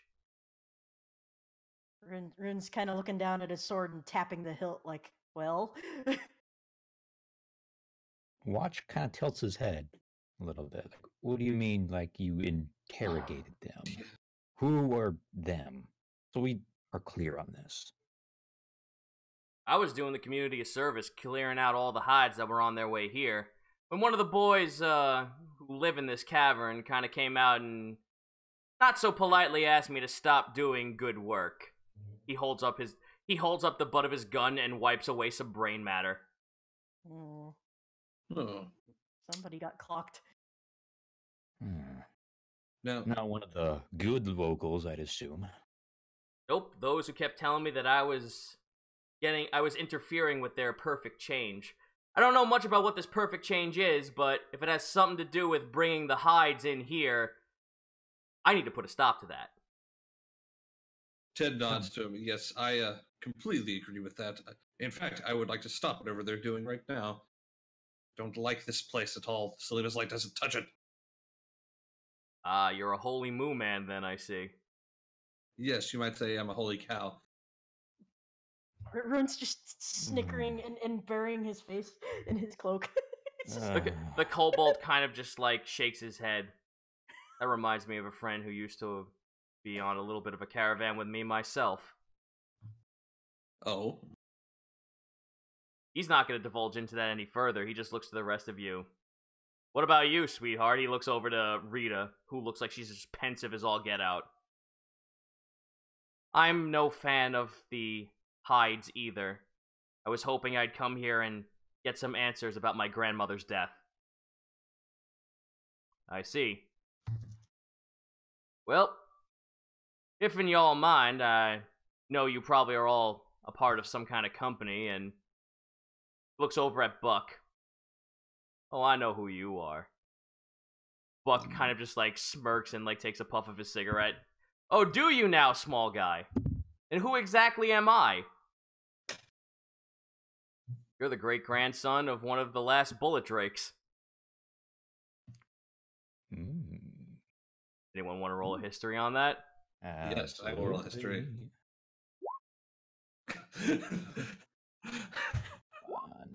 Rin's just gonna. I am not gonna get this story out. Like, I'm just not allowed. What the fuck? I am just not allowed to tell this goddamn story. Should Rin pull out his lore book? I want to ask. Distracted by another thought. I do want to ask again, though, because of my travels. Would that help? Yeah. I'll let you roll one more time. All right, come on, thinking cap. Okay, we're gonna try the stranger. Rin's gonna consult his lore book. Nope, he's no better than you guys. He's just like, what the fuck is that? A dragon thing? You know, I'm gonna go ahead and just delete like 14 hours of writing right here, right now, and one moment, and it's gone. No. And it's gone. We have NPCs. This story is dedicated for people who actually have good rolls. Please step aside. Okay, here, I'll fix it. Guys, I'm kidding. I'm fucking kidding. No. Rin's gonna look up at Buck and like, what the hell is a bullet drake? I mean, clearly these morons don't know either, so... Why don't you try? Can I... Please just tell us what a bullet drake is. I don't know either. I'm gonna go ahead and There you go, 19. Come on, Buck, please tell us. Help this merry band of idiots. Rin's like, you interrogated me! Now it's your turn. That is fair. Information for information. Watch will go ahead and say something to pry that out of Buck. Buck, we are in a rather precarious situation. We have just learned that hides are on their merry way. So I feel a little bit of fun, active backstory to our merry band would be a little relaxing. I don't give a Maybe crap about interesting. no hides, son. That's more along the lines of my concern is, well, used to be my concern with a fucking roll of 13, so that was gonna work for Buck anyway. Remember a group of folks from old Chapterfold who used to wander around the wastes making sure that folks like you were safe and sound from folks like the Rudes who interrupted our little merry two friends here's romantic getaway over to this place? Pardon? Just go with it. All about the scenery. Shh. All about the scenery, son. Nothing. Sir, she's clearly about 10 years older than me. Yeah, like fucking Rita looks over to you and just goes, "Wait, how old are you?" 17. You look like you're 12. I won't argue that. Well, it's still babysitting. Anyways. Oh. Well, he like bites his lip and looks to you all. Well, it's true. I used to be one of the youngest bullet drakes, or wanted to be, before folks over at Vulture thought it was a wise idea to nuke the town so hides didn't get out. Oh. Right. Yeah. So thanks for opening that scar up, my short little crimson friend. As he looks down at the kobold and throws his butted cigar at his face. Well, that was rude. Watch just kind of like looks around like, you know what? I don't want to touch this further. Just gonna listen. So are you gonna let us in or not? I am. If you don't mind, extra little bit of hands to help you out in your situation. I'm not gonna get in the way of whatever it is you're here to do. My only thought is making sure that no hides come inside or out, and if there are any in here, it's my job to take them down. I am more than okay with you following us then. Just, yeah, you know how to handle that. You're not going to shoot me. I've had that happen before. Watch kind of like hunches over a little bit, puts his hand to his chin. Before we go in, I have one question for you, my crimson friend, if I may. Very well. You said you handled one of the none so pleasant local folk. What were they wearing? Describe them for us. They all look like potato sacks with a bunch of cultist knives. Okay, well, that's easy enough to remember. Rune's just clearing his throat and he's throwing his cloak back and showing his outfit. He doesn't have cultist knives. He has plain, like, daggers that you get from the store on his belt, and that's about it. Like, and you thought I was with that? Did they have any symbols or anything on them? Anything at all? I'm gonna roll a history check for Knife because, yep, all Knife remembers is just hitting the guy so hard in the chin with his gun that he broke his neck and he just buried the guy. And that's good enough for me. Well, fair enough. So Kopesh this whole time has been kind of lost in thought, thinking on what this kobold told them as far as what the information he extracted out. I just hear dial-up noises. He's trying to remember if he's heard anything like that in regards to the incident at Old Chapterfold, and specifically the time around then. You want to roll a history check? Yes. Nope. Oh, Uh-huh. no. So close, but no. Man, this is the fuck your lore party. Apparently. Our party is dumb. I want to ask, very though, would stupid. he be old enough to know this? Isn't he like 5? He's 5, but he also reports back to people. I'm certain. Unfortunately, I'm gonna say this: you were not born in Vulture, so Vulture's goings on and Vulture's history is not part of your prime directive. Fair. May as well give you a name. It's all I can remember anyway. Just call me Knife. Well, that's easy. Rune's holding up his fingers. 1, 2, 3. That's 3 blade names now. Buck, I'm gonna roll something for Buck. Buck, even you fucking hate my story. With a 4. Would I happen to have heard the whispers of this name on the winds? Go ahead, roll it. Roll it. Okay, come on, history. Somebody has to get it, please. Please. Okay, slightly better. No, you're all going inside the cavern now at this point, and this is where we're actually gonna take a quick break. Yeah, Rune's not even gonna try on this. Everything you know is wrong. We're trying. I'm sorry. Yeah, we're gonna all take a quick break. So everyone, go ahead, get some snacks, get some drinks. We'll be back in like maybe 5-10 minutes, and then we will continue because we're gonna head into a brand new map after this. So stay tuned, everyone. Change of scenery. And we can hop into the chat now, can't we? Yes. Like I said, come back in 5 minutes. So like it's 8:35 right now for me. Come back around 8:40. So, like, another 5 minutes from now. Yeah. Alright. Alright, we will be right back. You have any lore invested into this game? This lore is only for people who roll higher than a 5, please step aside.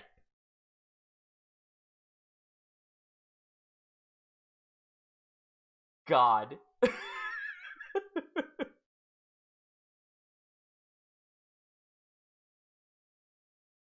Alright, one more sip of tea and we will be back.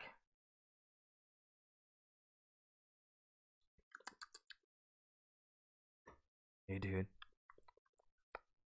Delicious. Oh.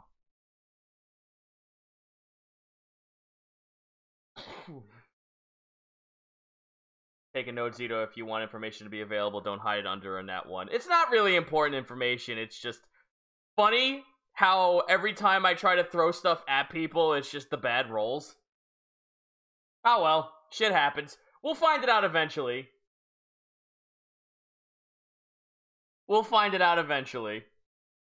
Alright, let me head back into the call with everyone else. Whip or something did 1d40. Wow, that's a nice thing to come in on. Whip on something. Alright, good, yes. Alright, I want someone in the community to take, like, the first sentence that's uttered every time I walk into these things and form a cohesive sentence around it. So, ram-notched whip. Next time you're coming in, it's just like a case of kill Buck and eat the horse. Yes. Yes. Touch my horse. No, the horse, not the horse. Which horse? I love So, yeah. So, chat, what we figured out today is Rune is in a party of dumbasses. Yeah. Yeah. And the irony is he's supposedly smarter with, Yeah, my as character's I the- quote, 50 more brain cells, but none of them are firing. No, Ted may be a dumbass, but he's also a wise ass. Because he's the wise cow. I mean, wouldn't technically Rune be the ass since he's part horse? Sure. Yeah. I guess his lowest. And meanwhile, anyways. Well, we learned that. I guess what we can take away from this is that Buck is one of the descendants of the last bullet drakes. Knife is here to just get rid of some hides, and Rita wants some good old-fashioned revenge for her grandmother that was killed by a hide. Oh, Grammy, you made the best tortillas.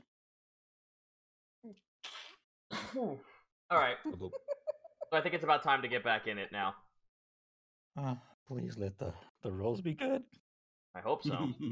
Yeah, I hope this. I mean, we can all refresh the D20, the roll 20 thing if we have to. I'd rather you didn't. That'll fucker a lot of things on my end. Okay. Better safe than sorry. Now, if we were all permanently rolling nat ones, that'd be... Yeah, that'd be a concern. Yeah, if you were all rolling nat ones at the same time, that'd be a concern. I think a collective objection would be accounted for at that point. All right. Whoa, this is that was a very, very heavy song that was playing right there. That was not what I wanted. Inappropriate tempo. Inappropriate tempo, yes. I like this better. Okay, so at this point you guys are going through the twists and turns. Knife has a little bit of an idea of where he's going. However, you guys are now starting to reach that there are forks in the road that like kind of separate into this place. You reach your first fork going into the canyon. Buck kind of like looks to you all and just goes, "Alright, well, this is your job. What do you think?" Well, Run's gonna look down at his sword again. He's like, well, are we going to do this or not? Like Ted's gonna see if he can sense maybe some of this, the influence of some of the other gods, see if it's stronger one way or the other. Well, I was gonna have before we get to you, NG. Natch had something first. Oh, sorry. Yeah, it's all right. You look down at your sword. The sword kind of like gives that same blue, purple flame once again. Only you are hearing this at this point. Okay.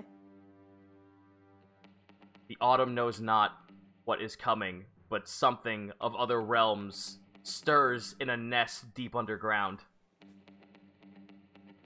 Okay, he's taking that as he needs to do something this time.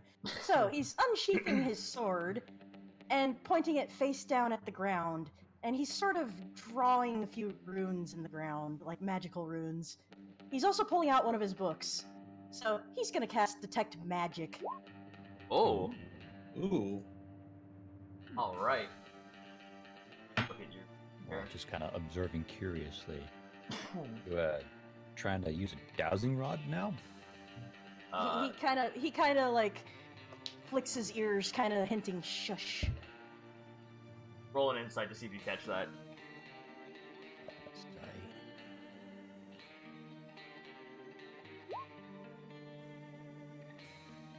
22. Yep. You got told. The mage is working. Shut up. Don't do anything.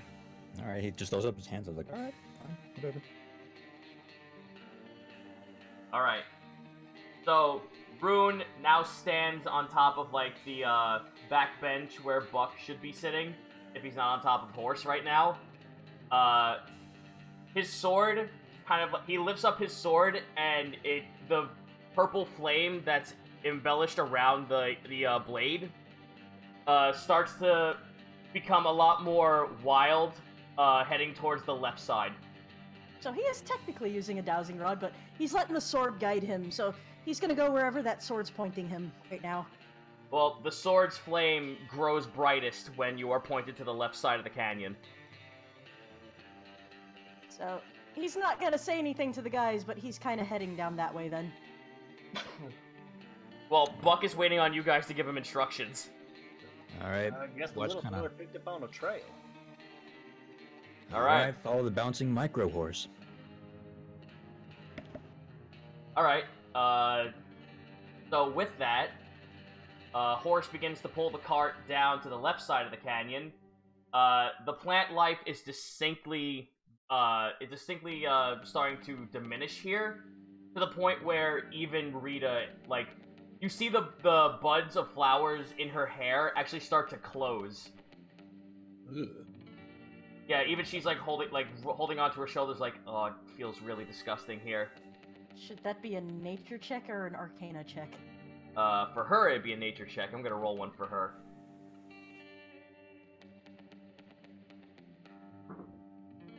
18. Okay. Okay, so She looks outside. All the trees that are around her are dead. Like, there are trees and like leaves and stuff all around the floor of the building. Like, there are some cacti, but she can't quite put a finger on it. But she like looks at each one of them and just like looks to the rest of you. Everything's different.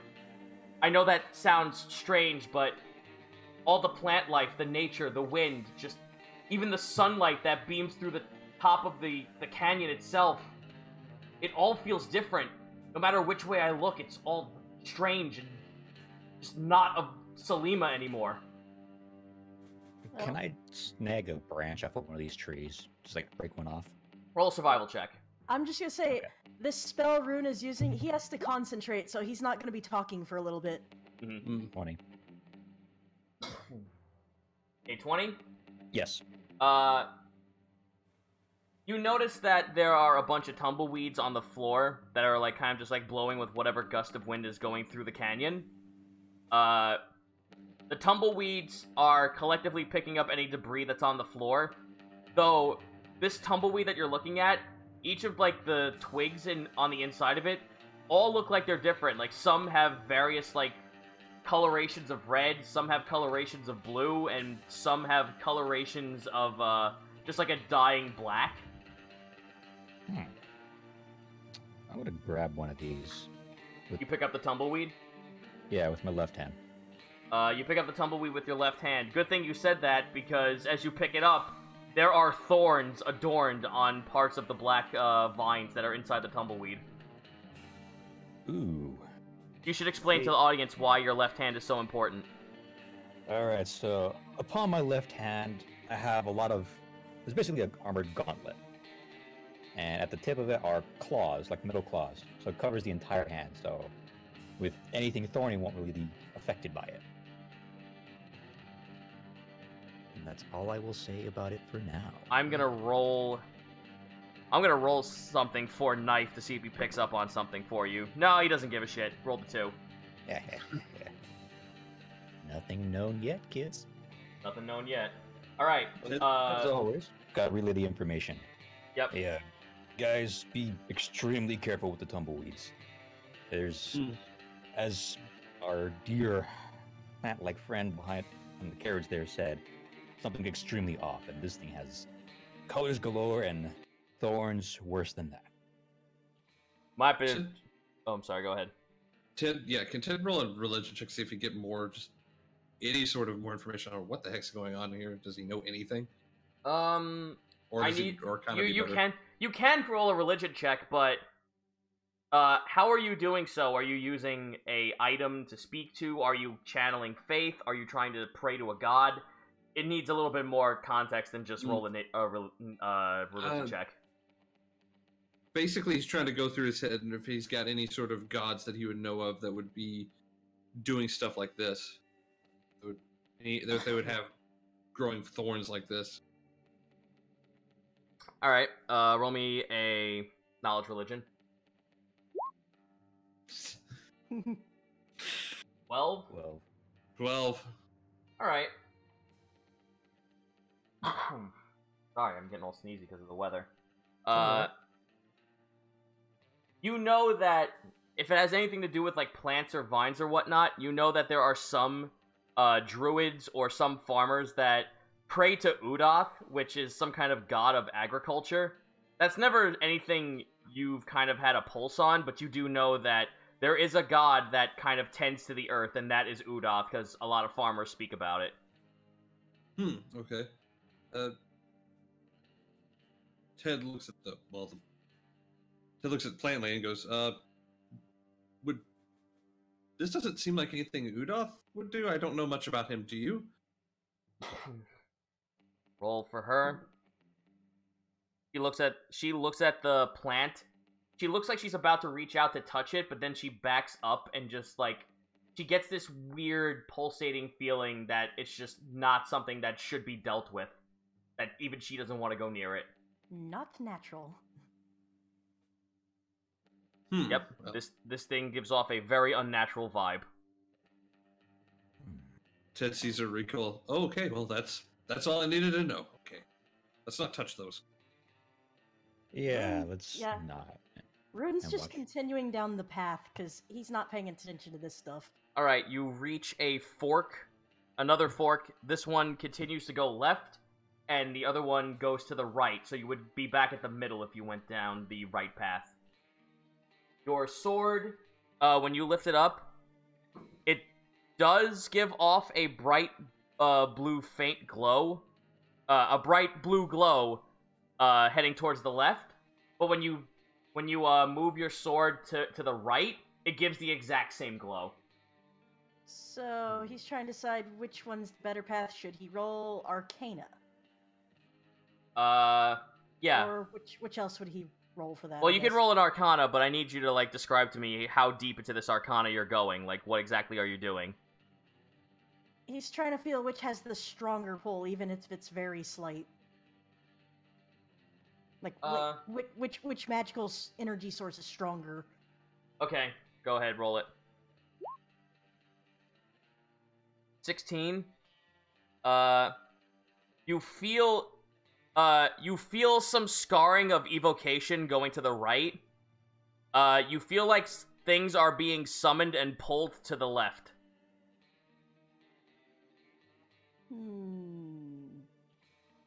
So he's feeling the right would be the less likely to get into combat, then. He's looking back at the party. The right is evocation. That's like casting magic missile and fireball and shit.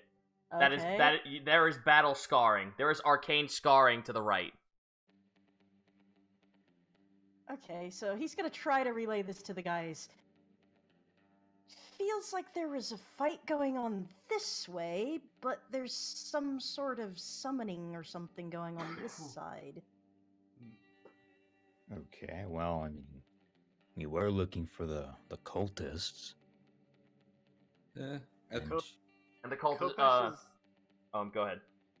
Kopesh is gonna look at the ground and kind of like crouch down and see if he can find any sort of tracks along the beginning of either fork, seeing if maybe there's animal tracks headed one way versus more humanoid tracks heading another. Survival check. May I help with that? Go ahead. Well, I mean, Rune's the one doing the tracking, so maybe he should do a... I'm gonna roll survival for Rita. I'll try to. Well, he's currently got that spell going, so would he be allowed to do an investigation check? No, you're still doing the spell. So it still has to do survival? 19 survival. If you Okay. break concentration, you're gonna lose off on that spell. Okay. So he's still kind of pointing it back and forth, trying to decide which one's the better route. Ted got a 19 at least for his survival. So it's up to Ted then. Which way do we go?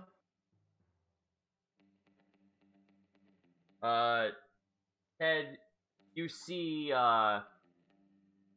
another carriage track heading towards the left. There's carriage tracks heading toward the left, and if I may be honest, I'd rather us get rid of any summoning before. That might be the best option. Rather not have more things come here. Yeah, hard to argue with that. At the same time, what does it mean on the right? It's so much, I guess, residual energy from whatever fight happened means. I need everyone to roll a perception check. Perception eye. Please. Ooh, 15. 25. 7. Natch. Need a perception. You said you said I know, I'm telling everyone alright. to roll it. Again, he can't break concentration. He can't tell. Can't see anyways. All right. Gonna roll He's just for... following magic. Well, at least our party hunter is noticing. Rita fails, but Buck, everyone except for Rita and Rune are passing this. Oh, wow. You guys all hear the sounds of something scrambling above you. It almost looks like there's something trying to claw its way up to the top of the It's trying to claw its way up the top of the cavern itself. Where daylight strikes, you actually notice that there what looks like a small orb of like gust of wind that makes like this really weird like wispy tornado. It kind of strikes the side of the top of the canyon itself, and rocks start falling down upon you guys. Crap. Everyone roll. Time to move. Everyone roll a dex saving throw, except for Rita and Rune. Oh no. Well, Rune kind of has to wow. deactivate. Yeah, Rune kind of has to deactivate his spell before he can do anything, anyways. 17. Nat 20. All right, let's roll for Buck. Buck fucking fails miserably. But maybe Horse can veer him out of the way. Yes, he can. Horse saves him. The good boy. Unfortunately, What's the that mean back for the sheep and the plant. you are whiplashed off the cart because you were trying to take care of that, and Rita, what? Rune was actually like outside in front of the cart because he's using his spell. Yes, and because of your poor footing, when Horse whipped the cart to the side, you fell off. Okay. And same with Rita, unfortunately. So the cart was spared the rocks falling on top of the cart itself, but you guys fell out, and I'm gonna have to roll the trap damage on you two. Oops. Is there? Wait. Of course, Rune is the only party member to get hurt so far. That's There's just being a smartass. You guys are doing a real bad job of defending this cargo. That is 7 points of damage to you and Rita. Okay. As rocks, hit you guys on the way down. Horse is able to veer most of it out of the way, but you're still catching some of the residue. Okay. So he's down to 26 health then. And you break concentration. Unless you roll a concentration saving throw. That would be... I think he casts with charisma. Let me check what the saving throw was, actually. It doesn't have one. It's not an attack spell. So, Hold on, I guess charisma? That's his casting. Let's see. Concentration check, blah blah blah blah, DC 10 or half the damage you take. So you need to roll a Constitution saving throw to maintain. If it's higher than 5, if it's higher than 10, you save concentration. Okay. Good luck. Yeah. He retains it even though he's falling down. Nope, not gonna stop staring at my sword. Yep, the sword is still humming. The sword is telling me, no, you're still doing this. We need that thing. The sword is now telling you that there is conjuration coming from above you. It's like, he's just like, oh no shit. We just I'm fell gonna swing down. around and grab Rune and put him on my horse as well. Because as soon as he's kind of planted and focused, it's probably bad to just leave him there on the floor. Yeah, Horse kind of stops to get everyone back up on top of the caravan. So, like I said, everyone who didn't fail that perception check noticed that there was a small, whipping vortex that kind of just, broke off a piece of the mountaintop and made it fall on you guys. Can I check to see what the origin point or the casting point of that was? That's an arcane check for you. Oh, good. Okay. Nope. No. Of course not. Rocks fall. Cool. The one person that you guys need to do the Arcana check is the one that's navigating for you. Kopesh has his hand on the grip of his pistol and he looks back up towards the ridge of the cliff where that came from. Perception? Yeah, roll a perception. Oh boy. Ted's gonna try for, My God. Ted's gonna try for perception too. Oh, there we go. Thank God. Thank you. Thank you, Dr. Cow. You see a whipping vortex actually form again, but it's not anywhere near you guys. It's actually behind you, a little bit of ways away. And once again, it kind of makes a small little vortex, small singularity black hole near the top of the cavern. And what drops from it isn't rocks. It's instead a dodo limply falling into the earth. The fuck? A dodo is now crashing and careening down the mountainside and hits the floor with a thud. Do they know what a dodo is? Let me repeat my statement. The fuck? So somebody is opening magical rifts and throwing rocks and/or large birds at us. Seems that way. At the cavern.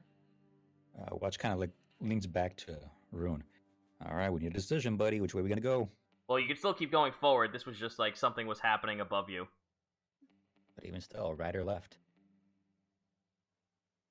I mean, he's concentrating. He's just checking magical energy sources. The That's up to conjuration, you guys. the conjuration is just getting stronger, continuing down the left side. Okay, so he's gonna kind of shrug and head down that way then. Then away we go. All right. I need everyone to once again roll me a perception check as you go down one more time.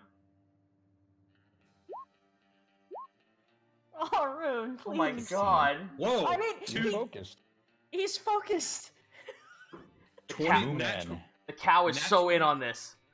Yeah, two nat 20 rolls. Way to go, Rita rolled a nat 20. Buck rolled a 6, so nothing for Buck. Cow's covering for all of us. And poor horse that rolls a 4, so he's not getting anything either. Kopesh is looking every direction except in front of him. Alright, so Watchful and Ted, I'm sorry. Ted, Yes. notice up in the sky that right above them, right above Horse, is another singularity. Let's A move. little vortex. All right. I'm gonna Shouts, roll. let's move. Unfortunately, Horse does not pick up on that fast enough. So, unfortunately, I'm gonna roll now from my sheet to see what falls out of these singularities. Watts is gonna look over to Ted. Ted, can you cover the carriage?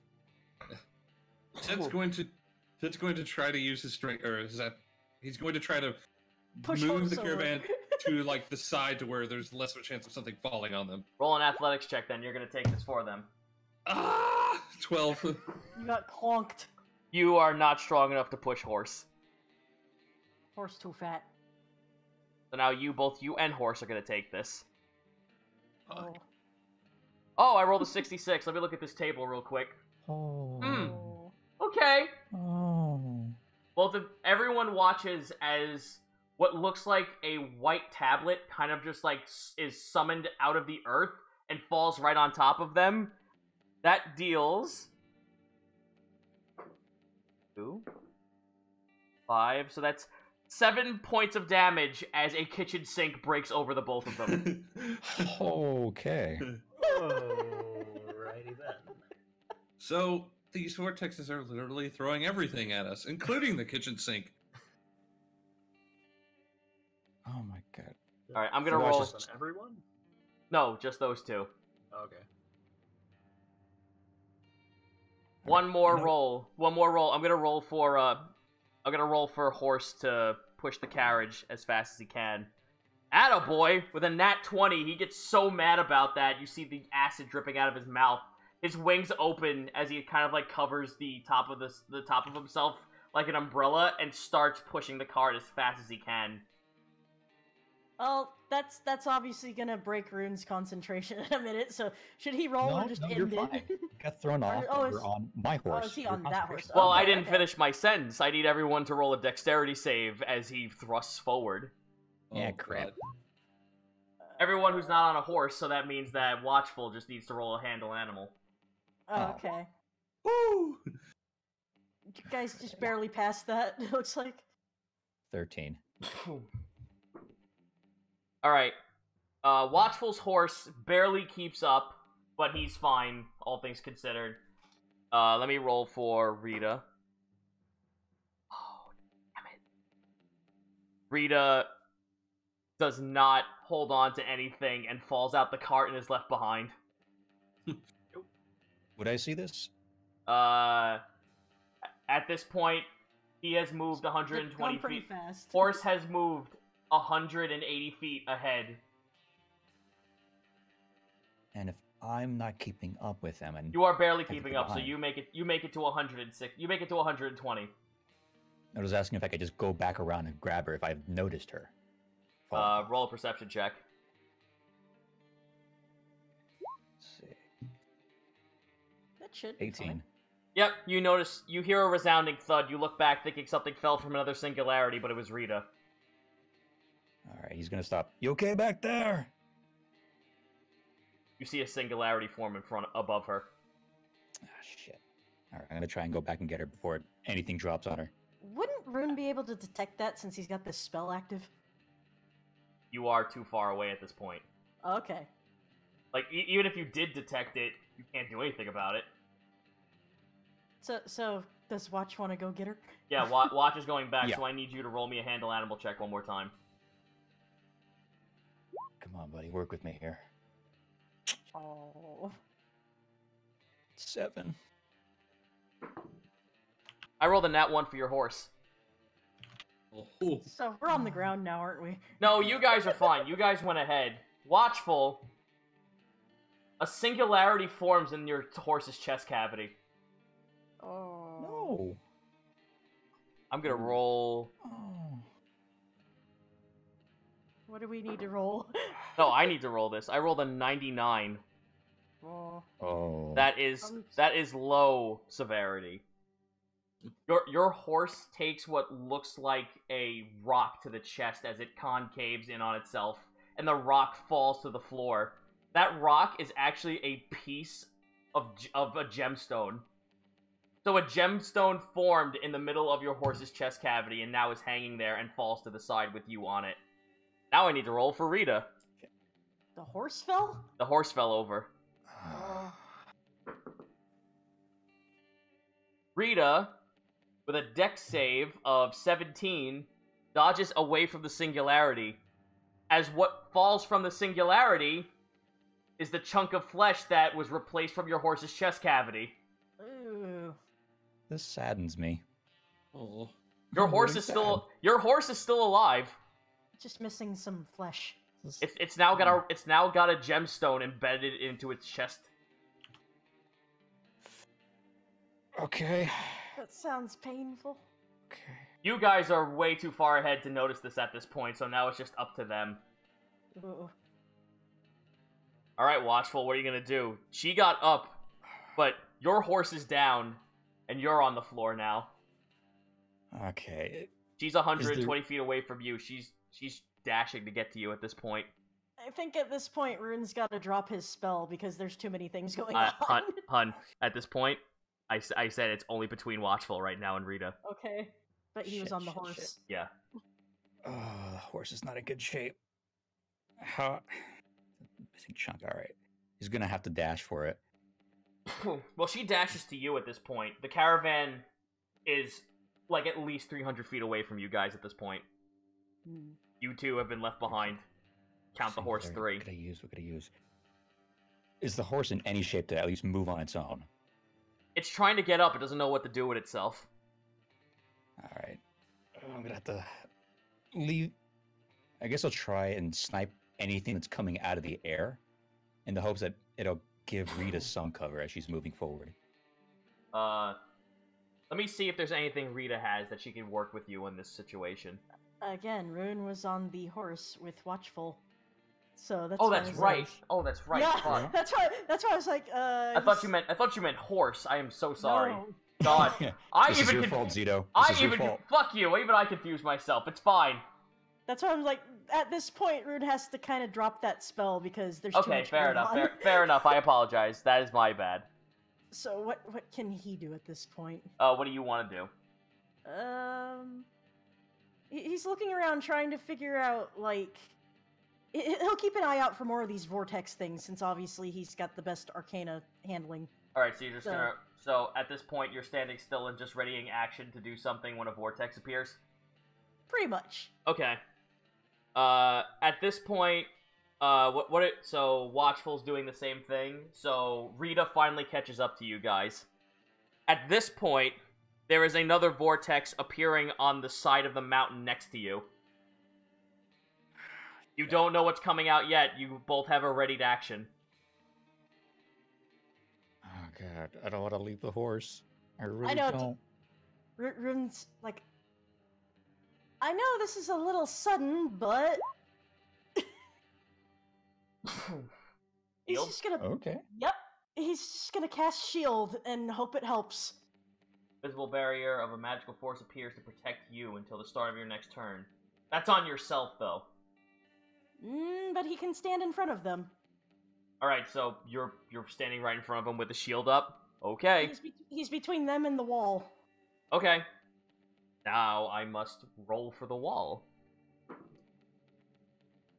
A low one. Alright.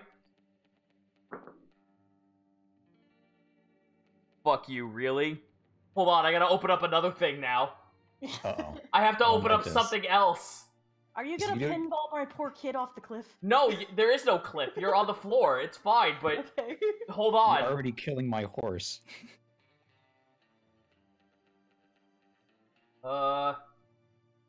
Here it is.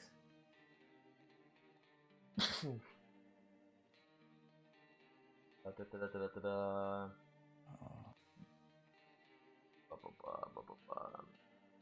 The longer he takes, the more concerned I become. You're gonna be concerned for quite a bit then, so hang on tight. The portal opens up and it's nothing but bees. No, okay. Okay, I got it.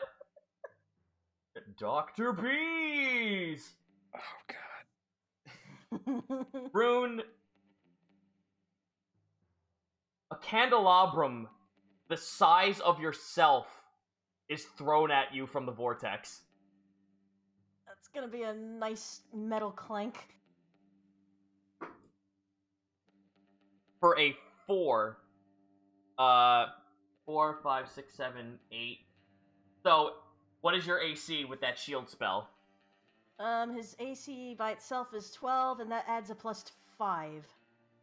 Yeah, so you completely just slap away the candelabrum. Okay. Like, this tiny child, just like out of nowhere. No. It falls off to the side, and you notice that it is completely engraved in gems. This thing looks rich. Like, I mean, like, if you... Like, you don't even need to fucking know what the conversion rates of Blisturn from anywhere on Deimos as of right now. If you were to sell that off to someone here, that would probably get you at least 1,000 gold. The question is, can they even lift it? That's up for you to decide. Rune's looking at watch like, should we try to take that with us? No, 1,000 times no, leave it. I do not want to die, and it's already hard enough seeing my horse here. Yeah, your horse is still on the floor with the geode in its chest. Rito has finally caught up. Well, Rune's gonna ask her, what do you think about that? Can we She fix runs, this? she looks to you and then looks to the horse. Then looks back to you like, you really going to try and save it? That looks pretty bad.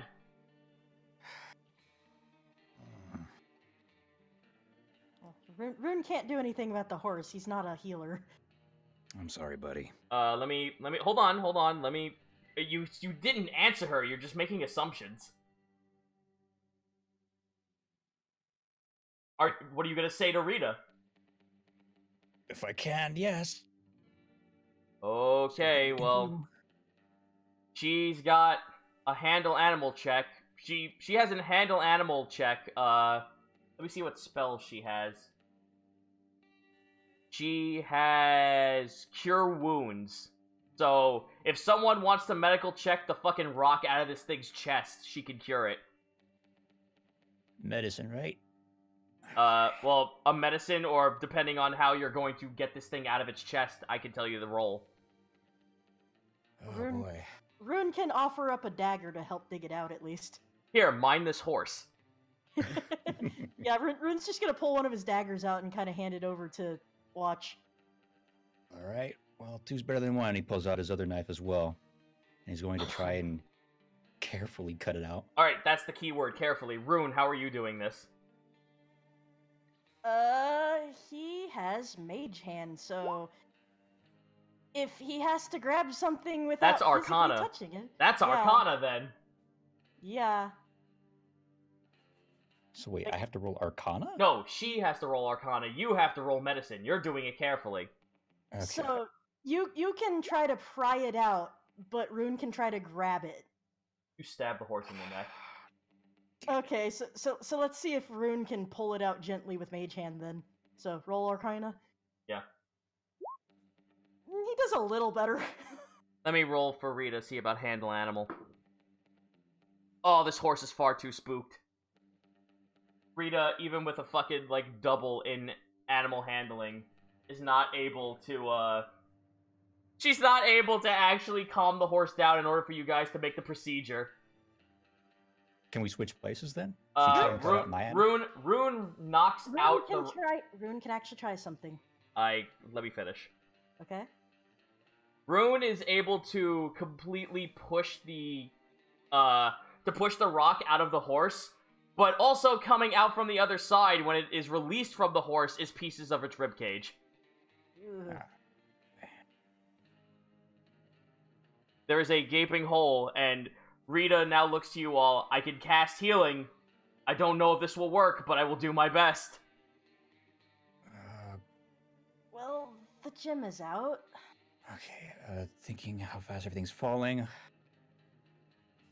Go for it. I'll try and cover you as much as I can. Alright, there is a vortex above you guys at this point. Should they notice this? Oh, Well, he can notice that. I don't know what you're doing. Make it quick. Yeah. Faster's better. Faster's better. Kopex I mean, was watching from the wagon.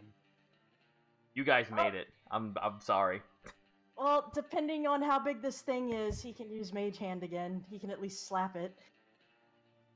How far back are they from the wagon? At this point, What? Why? someone turn off your phone. I apologize for that. It was on silent. It's alright.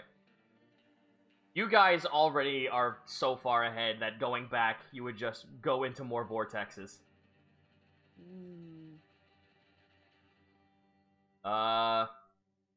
This is for saving the horse. Here we go. Alright. She What's cures... coming out? Hold on. No, I gotta roll for Rita first. I'm doing like six things Okay. at once. Hold on. Don't bust my chops. I'm trying.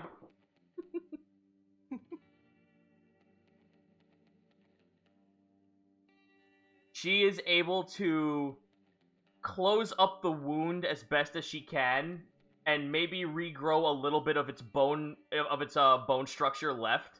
Not completely like remend the bone structure, but grow it enough that the horse is able to actually not, lose a good chunk of its front part of its body. But this horse is wigging the fuck out right now. It's healed, but it is fucking bucking and throwing its legs about and all kinds of manner of scared. Crap. Now to roll for the singularity. Oh, okay. A bottle of beer comes out of the singularity. Yeah, I think Rune can catch that with Mage Hand. So, what should I roll for that? Roll an Arcana. Oh, he got clonked. Yeah, the bottle kind of just, like, immediately drops, like, it drops right on top of your nose, like, Well, at least it wasn't something heavy. for your AC of, what, 18? Yeah. Yeah, Well, I think it's back to 12. it just, you get a nice black and blue on your nose. That's about the worst of it. Bap. Alright, again, the horse is just bucking wildly. It's on the floor right now. You two go on ahead. I'll try and handle this. And I'm going to try and calm it enough to at least get it to get up and run toward the cart and Animal out of this handling. canyon. Okay. Shit. Well, it was fun while it Rolling lasted. severity. Oh, well that's actually really bad. I rolled very high. The horse kicks you in the groin and you fall to the floor. You are knocked prone for... Oh my god, for 6 points of damage. I deserve this. This is what I get. This is what I get. I'm gonna roll one more thing for Rita before she gives up. She rolled an animal handling of 24. Okay. She looks at the horse. She's about 100% done with all of this shit. She punches the horse in the face. The horse responds by stopping, and then getting up. It's Now time. she looks down at you. Now that wasn't so hard, now was it? Yes, let's go. You and I need Rune and her to make an athletics check to pull him up. And kind of like straddle him along the side of the horse. Oh. I mean, Rune's not built for strength. With both of yours combined, you're able to pull him up. Rita is now taking the reins and riding the horse away to catch up with everyone else. I'm sorry for your loss, Watch. It's okay. It's it's fine. Alright, you rolled a nat 1. I don't know what the fuck to tell you. No, it's fair. Okay, well, at this point, let me stop the music. Let's see. As they're riding up to the wagon, they see Kopesh reholstering his gun.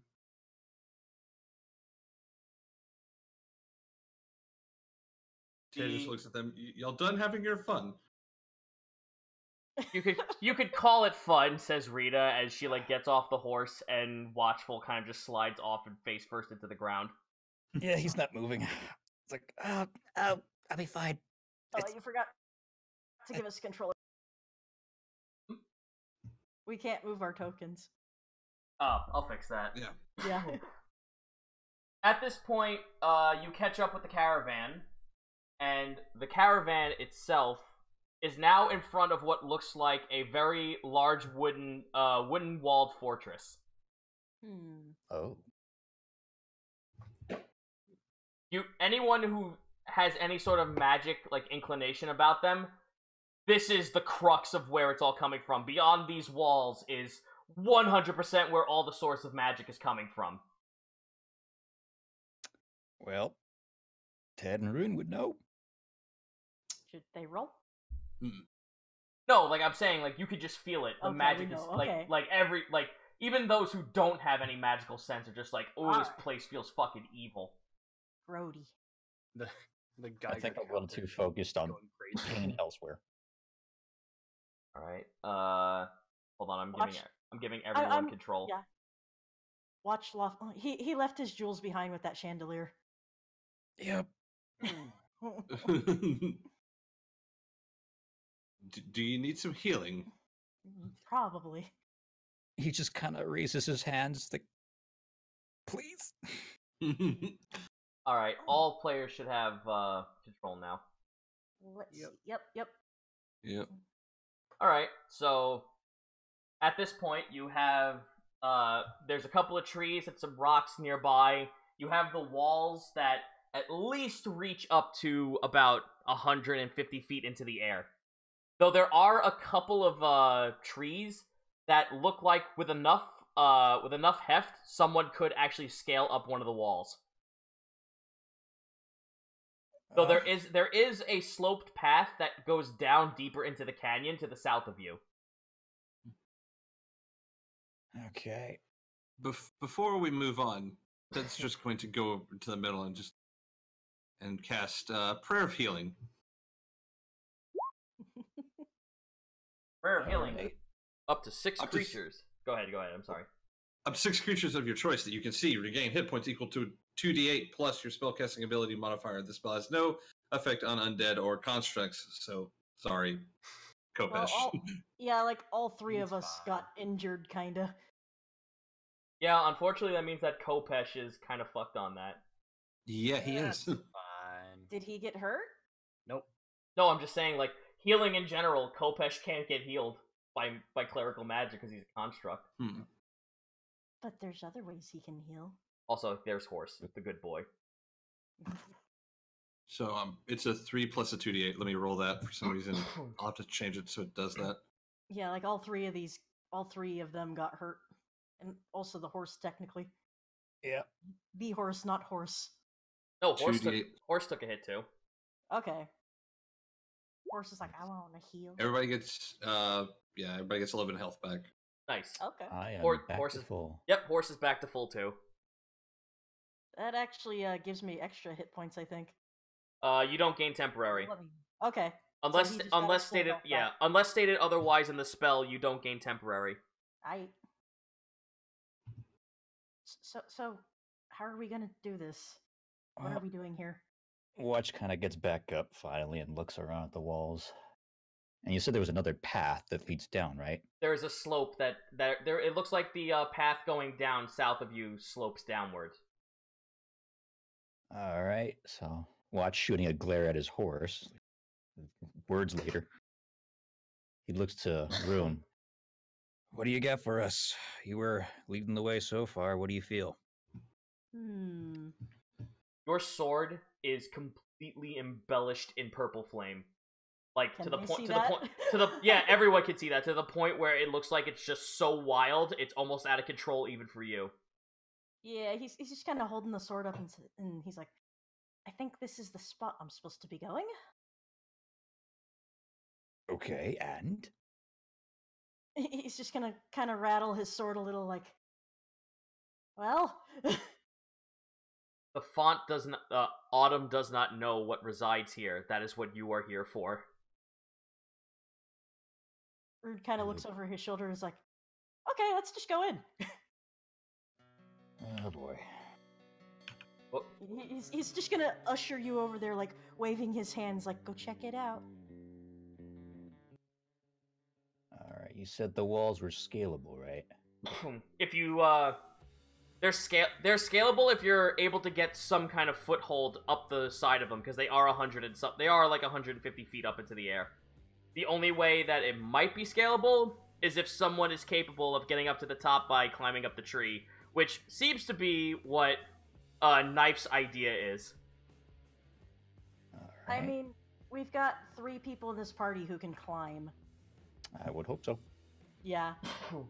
Ted will not attempt to climb the tree. Kopesh Oh, is come on, gonna- Ted, you're built for it. Kopesh is gonna peer down the sloping path to the side just to see if there's anything else he can scope out from where he's at without going down. Alright, let me And reveal Watch calls area. out to Kopesh. How far down can you see? You got the spyglass still, don't you? Oh, wait, I do, but I'm asking him first. There is a cliffside, and it goes even deeper.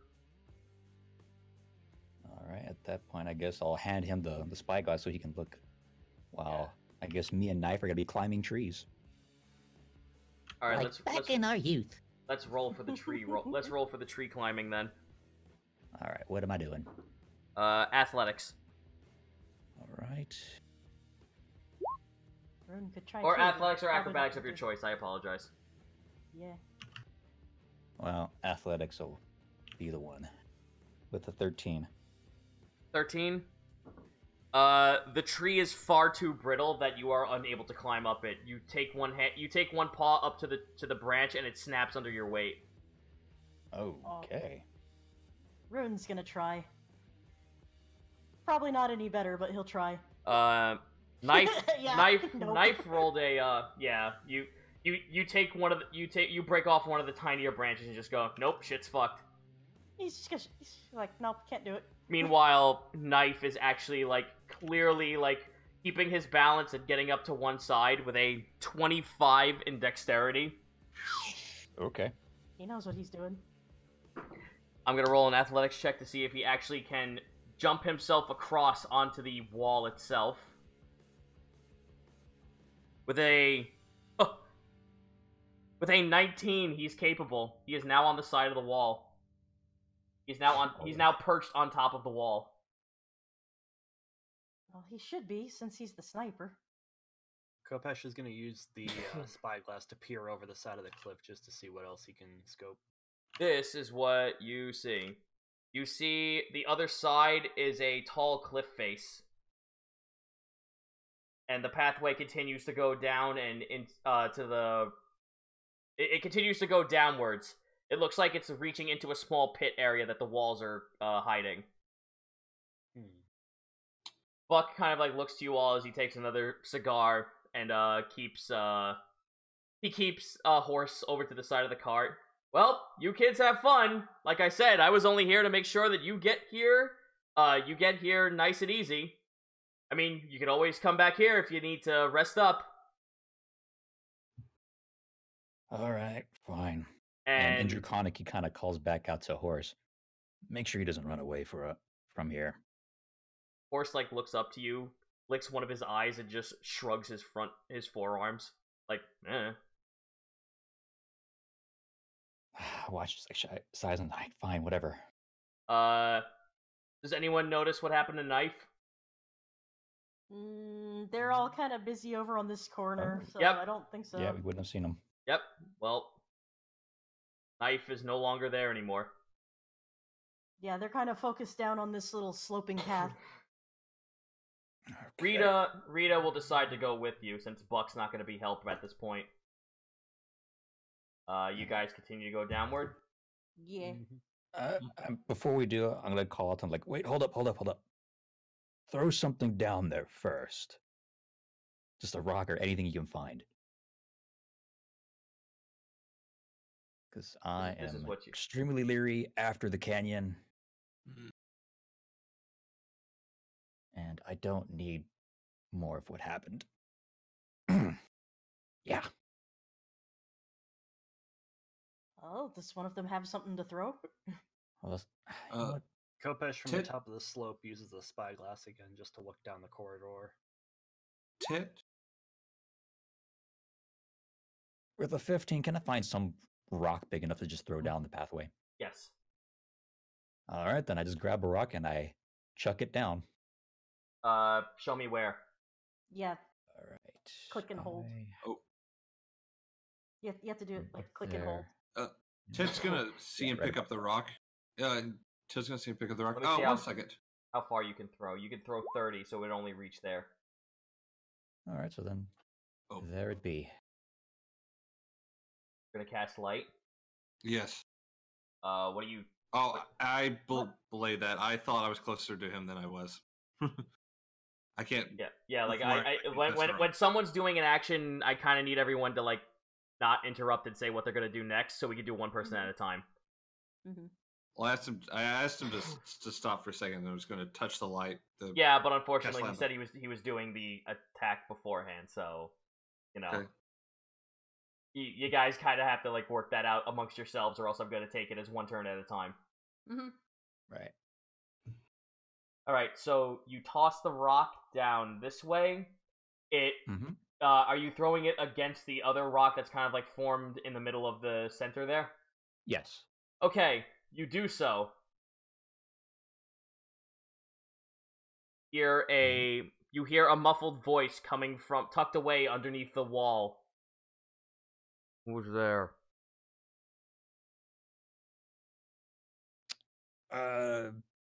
Couple of passersby hoping to see your wares and goods.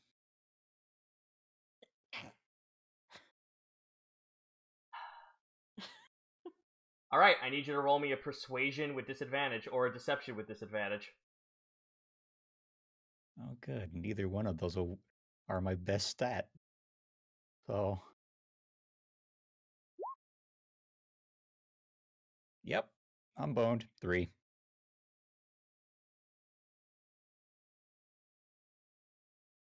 All of you hear a gate slam down further.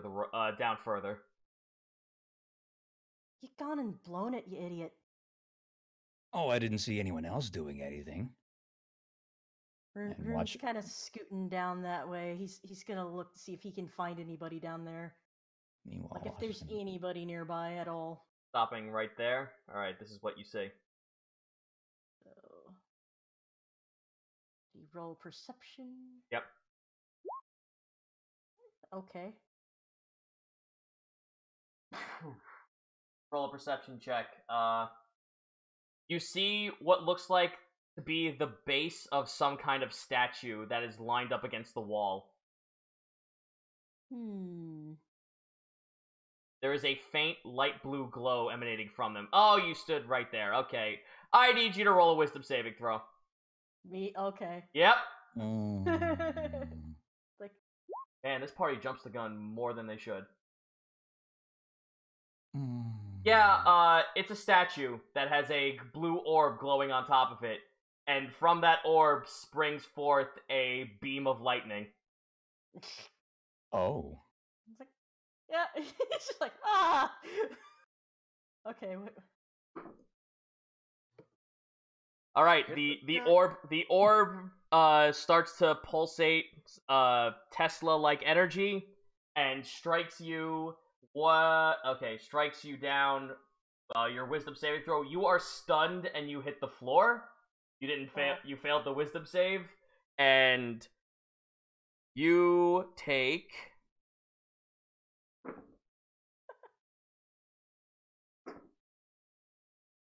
Oh boy. This is karma for him calling them idiots. You take 16 points of damage from the first totem. Now the second totem. Oh. Yeah, I'm going to assume that an 18 hits you. AC. Probably. Oh man. Yeah, because he's still got just 12 right now. 9, 10, 17 more points. That's all his health. He's down. Shit. He's fucking out. Well, time to be Okay. settling on that dusty trail. He's just face down in the dirt right now, fried. Yeah, all of a sudden you guys hear him just go, "Alright, what's down?" So Ted is really quickly going to go right here. Oh, What the heck? And try to grab Rune and pull him back. Okay. Roll me an athletics check. Please. 8, Oh. nat 1. This party is so dumb. You tripped and let me roll severity. Fell right on top of him. Yeah, What is tonight? you trip and fall trying to grab Rune. Like something like kind of like blew past you, like a bumblebee just like hit you in your ear and you flinched and you fell forward. Oh. What is your AC? And I need you to roll me a wisdom save. Come on, man. I don't. What the fuck do you want me to do? I'm telling roll 20. Our party is dumb. Give me 1 second.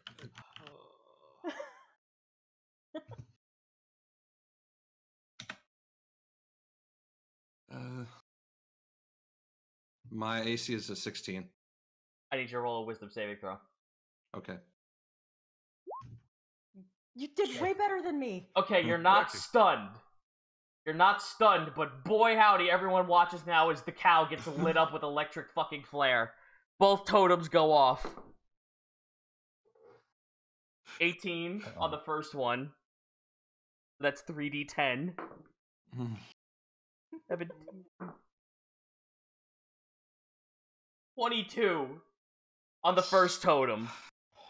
22 on the... Oh boy. 22 damage on the first totem. Okay. Second totem. Okay. Flub to me how you resist the second totem. Flub to you how to resist the totem. Is he doing something?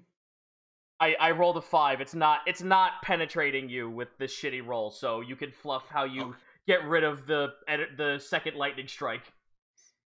Ted just puts his shield in front of him and he accidentally manages to stick it next to some metal on the ground and it just shunts the lightning from the shield into the ground. Okay, well now you are now standing in front of Rune and you are now in front of the totems. Rune is on the floor. I'm going to grab Rune and get out. Alright. Okay. Okay, so you grab it. The moment you move, the totems begin to stir again. Oh. Can I stop them real quick? Or are they just charging up now even more? The moment you move a square, they're gonna charge up. Okay, he's just gonna grab Rune and run. Okay.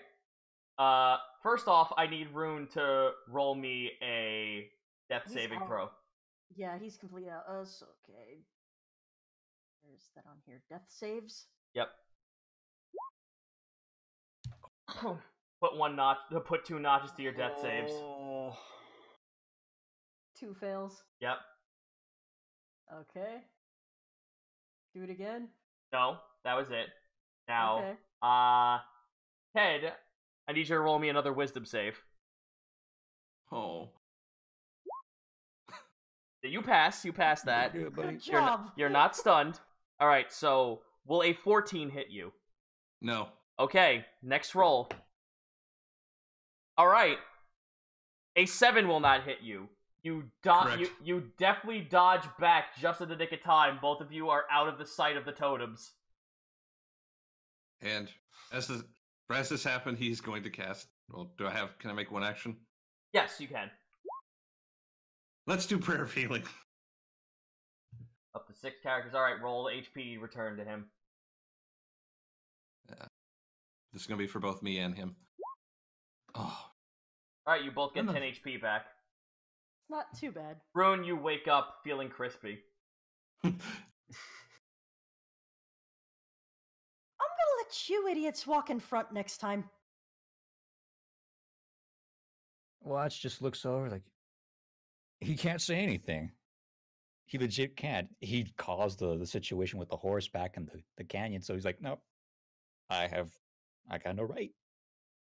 But he's gonna try and move over here just behind Kopesh. Or at an angle, in alignment with him. You guys know that you currently, like, from where Ted and Rune are standing, you have 5 square feet before, if you step any further beyond that, if you walk 10 square feet, you will take a shot from the runes. Yes. So Kopesh walks up.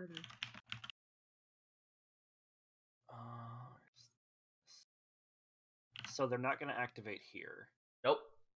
So would this count as line of sight on the totem on the left? Yes. He's going to take a shot at it. Alright, roll the hit.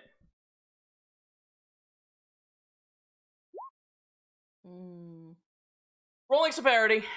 Why?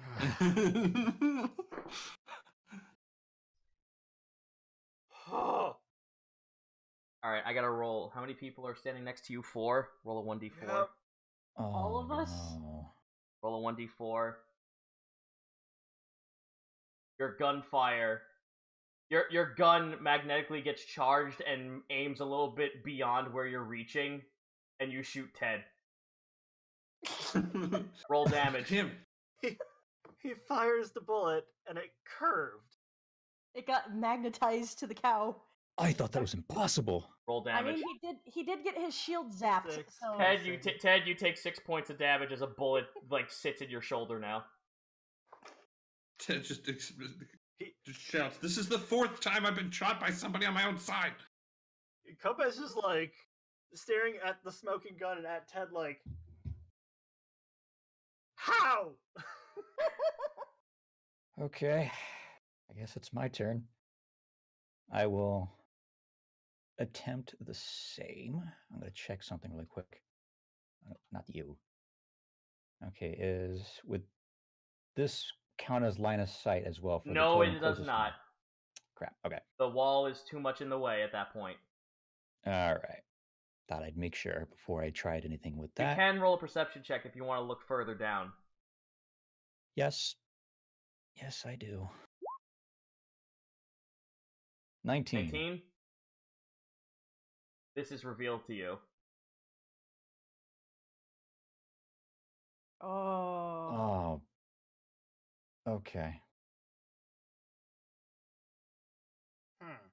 There is a door on the other side. You can see it. It's been barred and closed shut. This used to be a gate that was off to the front.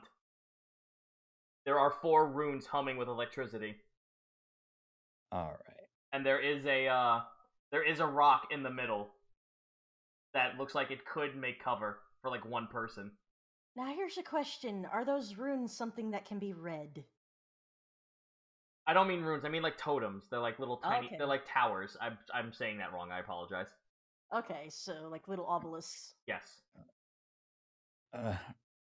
Little horse friend Rune. Can you attempt to be diplomatic toward our host beyond the gate? His arm falls off. Who's Please. harmed? I'm just kidding. Like, I'm being like, hey, Horse Rude, can you do something about this? His fucking arm falls off. Sure, buddy, I'll do anything for you. Before we go any further, fucking Rita is just like, kind of like biting the bottom of her lip, and she looks to both Ted and Rune, and she's gonna blow the rest of her level 1s. Yeah, Gotta heal the sheep and the. She only has one Oh. more. She only has one more level 1 at this point. Mm, So I'm gonna see the cure wounds for her. That's 4 plus 4 plus her wisdom, which is 5. So 2d4 plus 5. 2d4 plus 4 plus 5. I apologize. So 2d4 plus 9. so 7. So this is for Ted. So that's 16 points of 16 HP back to Ted. Thank you. That's 14 points of HP back to Rune. okay, so he's back up to 24 then. Now Okay. you. Hmm? I said, now what do you guys want to do? Rune can try. He's gonna try to get up to his feet and like warily look around the corner, like past Ted. He's yelling towards the door. Can you turn off your freaking lightning rods so we can say hello? No response. I don't think they're there. Can Ted? Is there wait, Go ahead. Ted's gonna look for a rock or something, just nearby. Anything they can throw. Roll a survival check. Okay. You find a pretty hefty rock, a very solid rock. Throw a rock. Okay. All right. He is going to cast light on it, and he's going to throw it. Let's see if he's going to throw it like right here, just to see. All right. Did he just? I Yeah. mean, you So throw he it, can see- it hits so the he can floor, and as it sails past the totems, both totems like start whipping up lightning and shoot at it and obliterate it. So they're motion sensors. Okay. As fun as it would be to just throw rocks and get them to go off, we don't know the response time. And as I believe we've all witnessed, they hurt. I had noticed that. Yes. They do 3d10 damage. Yes.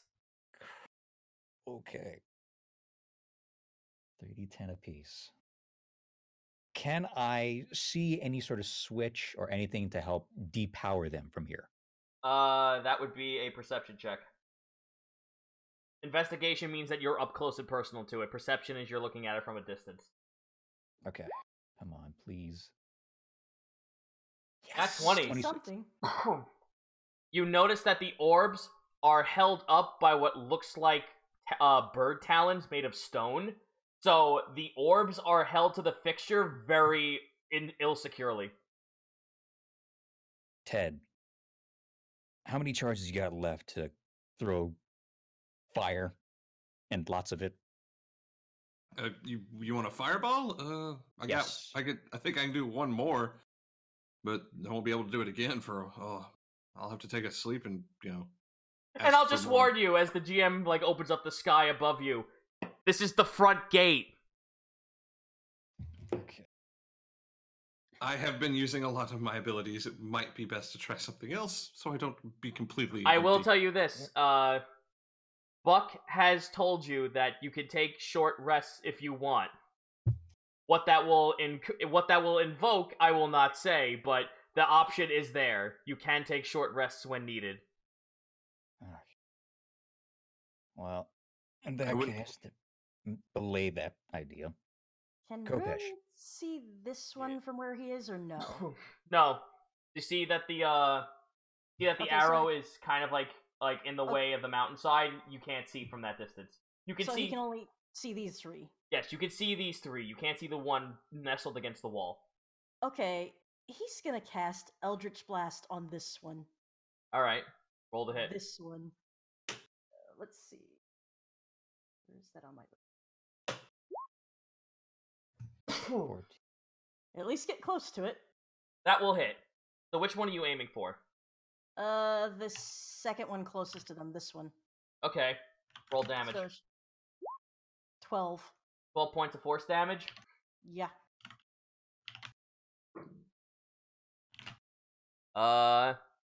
Does it hit? It does hit. It looks like the orb gets knocked out of the pedestal, but then it's electrically charged to fall back into place. But now the orb is no longer its bright blue that it once was. Now it actually has shifted colors and is spinning in formation very wildly as a dark red. Okay. Well, that doesn't look too good. I can't tell if that's better or worse. Well, Rune's the magic person, so should he Arcana check to see what's going on? Go ahead. Nope, he doesn't know what the fuck's going on either. Nope. In that case... Mr. Cow. I'll try Arcana as well. A little better. Not much.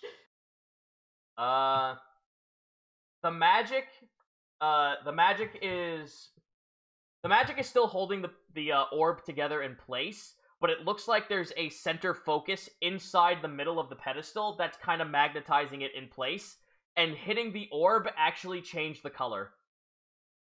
Maybe we should see if it shoots something else. Throw another rock? My turn then. Survival. And 22. Rock found. Alright, you found a rock. Alright. And we'll do it. You can reach 30. This one. So Yeah, it's this I one. am going to do right here. You're throwing right there? Yes. Alright. You throw the rock. The one in the far corner lets out a blast of lightning. The one in the middle lets out a blast of lightning as well, but it doesn't look as potent as it did before. The rock still explodes. Okay, so update. Slightly better. You want me to shoot the other two? Alright, we'll give it a shot. Unless one of you others wants to try again. Kopesh wants to try taking a shot now at the one I third one here. damaged. Oh, that one. Okay. Yeah, he's gonna take one at the third one. Yeah, I'll go for the damaged one as well. You're gonna go for the third one? Yeah. Okay. Yeah, this one. Roll to hit. Roll to hit then. No, are you throwing a rock or are you shooting? No, I'm shooting it. Okay, shoot it. Roll to hit. He's just gonna, right before he fires, he's gonna look over to Teddy. Goes, take cover. Might want to stand back. I'm not sure. Rune will probably stand back in a sec. 25. You hit it. Roll damage. Okay. 8 piercing. 8. It too turns to red as you try to knock the orb out of place, and the electro magic kind of just like readjusts it to sit back in place. So we weakened 2 at least. All right, I am going to try and hit the second one, which was this one. All right. Yep. Using my longbow. Oh. Oops. Rolling severity. Why? Rolling 1d4. You shoot Ted in the shoulder. Roll damage. No words. Oh 11. my god! Oh my lord! No words. So Ted, real quick, is just going to back up to here. Yeah, Rune's gonna kind of take a step back too. She's just like, no, thank you. You tell me when you butterfingered idiots are done. Oh my god. Yes, important. Is it the same shoulder that was shot by Kopesh? Yes, it was. And the same exact spot too. Yep. All right, let's try it Ted again. will remember. I hope you guys are also taking note of the fact that each time you take a shot, you're losing ammo. Yep. Yeah. Okay, so you said it's 5 spaces in front of these things, yeah? What do you mean? Like if they move a little closer, as long as it's not They're- within. If you like, move Their here, trigger range is here. the first one's trigger range is right here. So as long as we don't pass this line, pretty much. Yes. Yep. All right. So Rune's gonna scoot here, Okay. and he's gonna try to cast Eldritch Blast on the one that he hit before. I will say this: from where you're standing, you could hit this one. You could hit the Sure. first one. Sure, let's try that one then. He's gonna aim for that one here, and he's gonna try to do Eldritch Blast again. All right, roll the hit. That That's hits. better. 10. 10 force. Once again, orb is realigned with electric and is now a faint red. Okay. Well, I'm gonna try again for that second one. Mhm. Please. 12. A little better. You hit it. Okay. And 11. another 11. It returns to blue. Yeah. You knocked it off, but you hear a resounding, like, crack. Like, you actually did damage to this thing, but it returns to its blue color. Maybe we should shoot that one more. All right. Kopesh is gonna aim again for the third one. Okay. He's gonna aim at the base that it's being held up on. Okay.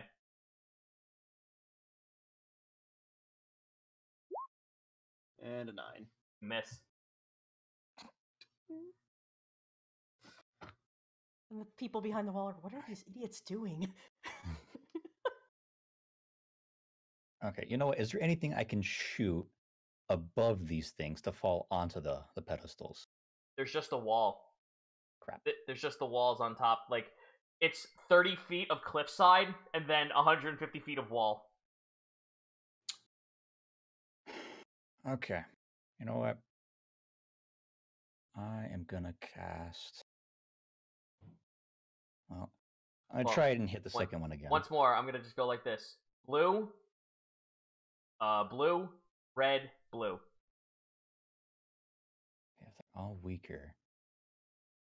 Wait, hold on. What is the viewing range right there?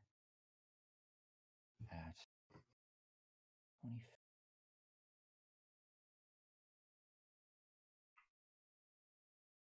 Are you fucking? You know what? I'm gonna take a gamble. Oh.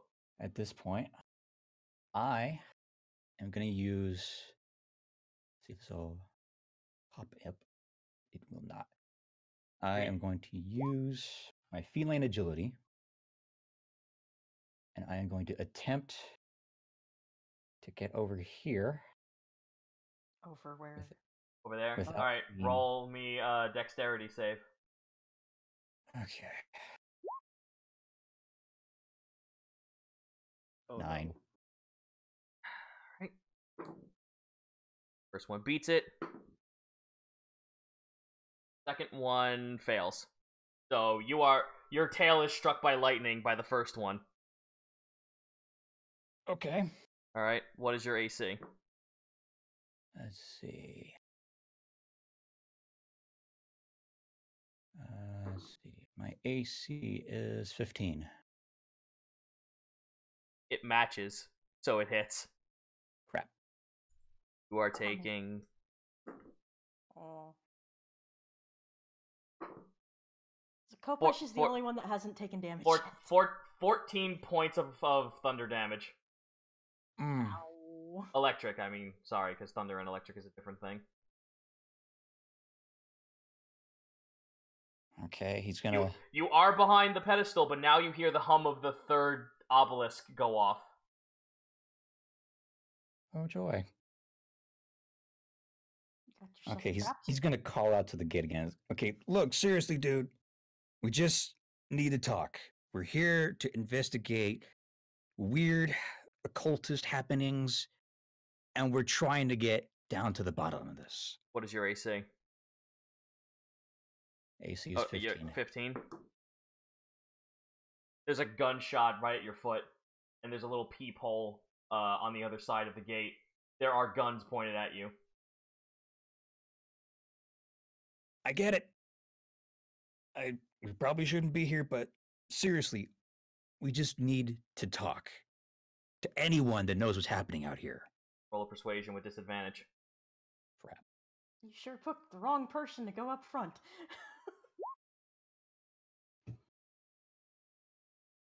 9. The guns are still aimed at you. At this point, he watches it, go limp and just kind of sit there and rest and contemplate his life choices. Because today has been an adventure, and he is not sure where to go at the moment. Alright, so what are you guys doing? Rune's going to, on this one, cast this. Just trying to figure out how to break these things. Your strike, you point your finger, your magic grants you brief insight on the target's defenses on your next turn. You gain advantage on the next attack. I need you to roll me a Arcana check with advantage. Oh. Well, you got an advantage.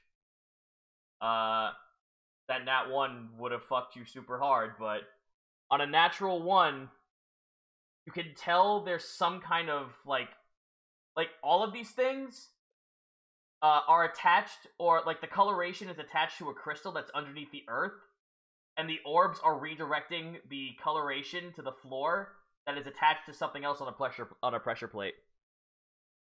Okay, so he's just gonna quietly tell the robot that these things are going off by pressure plates of some sort. So they're being manually fired? So Rune's gonna yell, "Hey cat, how light are you on your feet?" Light enough, why? Can you get close to one of those things? But what? Come Okay. again, I think the shock has fried my ears. What? He's gonna nudge the robot again. Can you look really close at the floor around those things? No, I'm just gonna say this. You magically can tell that it's going into the earth, so anything they see on the surface will not be there. What's he gonna do? Actually, once again, I'm just gonna say this. Need to double check these, because I fucking... Here we go. Red, blue, red, blue. But Kopesh has an eye for detail. You can use a bonus action as a wisdom perception check to spot a hidden creature or object, or to make an intelligence investigation check to uncover or decipher clues. Alright, investigation. Yeah, because Rune just told you there's something on the floor setting these off. Mm-hmm. That's a 10. Why? Buck's just up by the caravan, smirking. Oh, He can I? don't care. Hold on, I'm not done. I didn't even fucking start what I was gonna say. Kopesh, there is a tripping mechanism. There is some kind of trigger that if you change these things in a certain sequence, it will open something.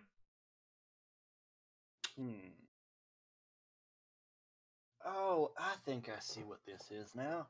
It's like one of them color pattern games. All we need to do is just figure out the combination. And Watch calls from behind his rock. That's great and all. What is it? Couldn't tell you. Ted is going to cast,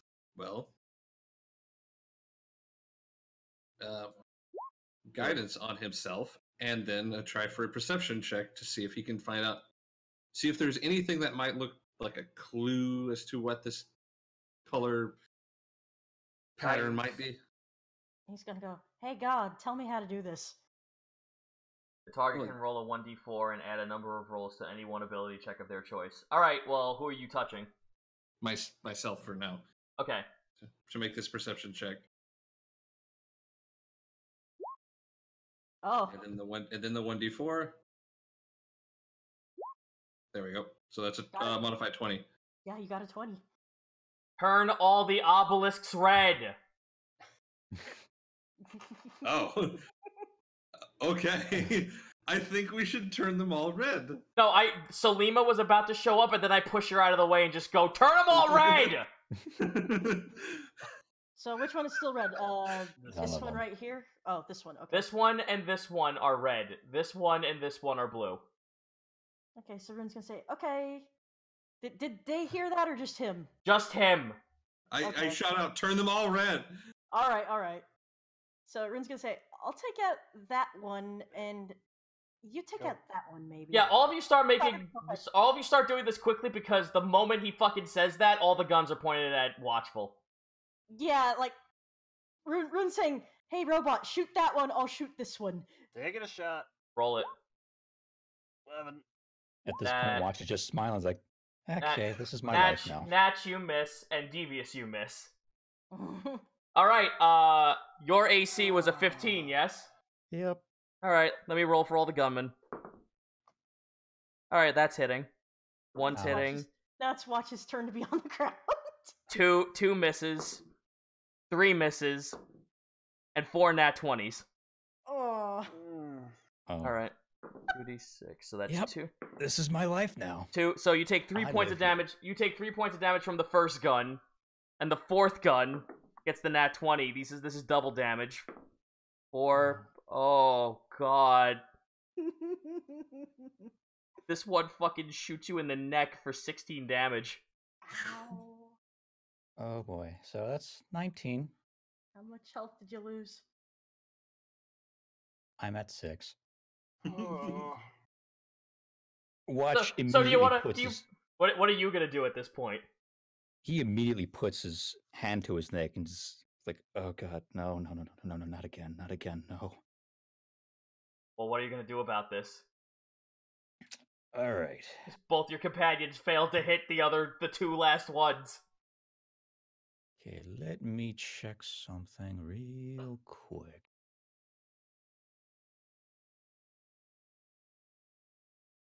Let's see. I have a 30-second timer. Make it quicker. Quick. All right. You're bleeding out. Think fast. Okay, you know what? Fuck. Yeah. You were told the I'm gonna move back. solution! I'm moving back. You're moving. Okay. AC again for all the fucking totems to shoot at you. 7, Yep. 16. That last one hits you. Nope, you are right here. Did you roll? Oh, buddy. No, I gotta roll now. So that's 3d10. That's 1d10 because that's a red one. Ugh, 10 damage. you're I'm done. down. You're down.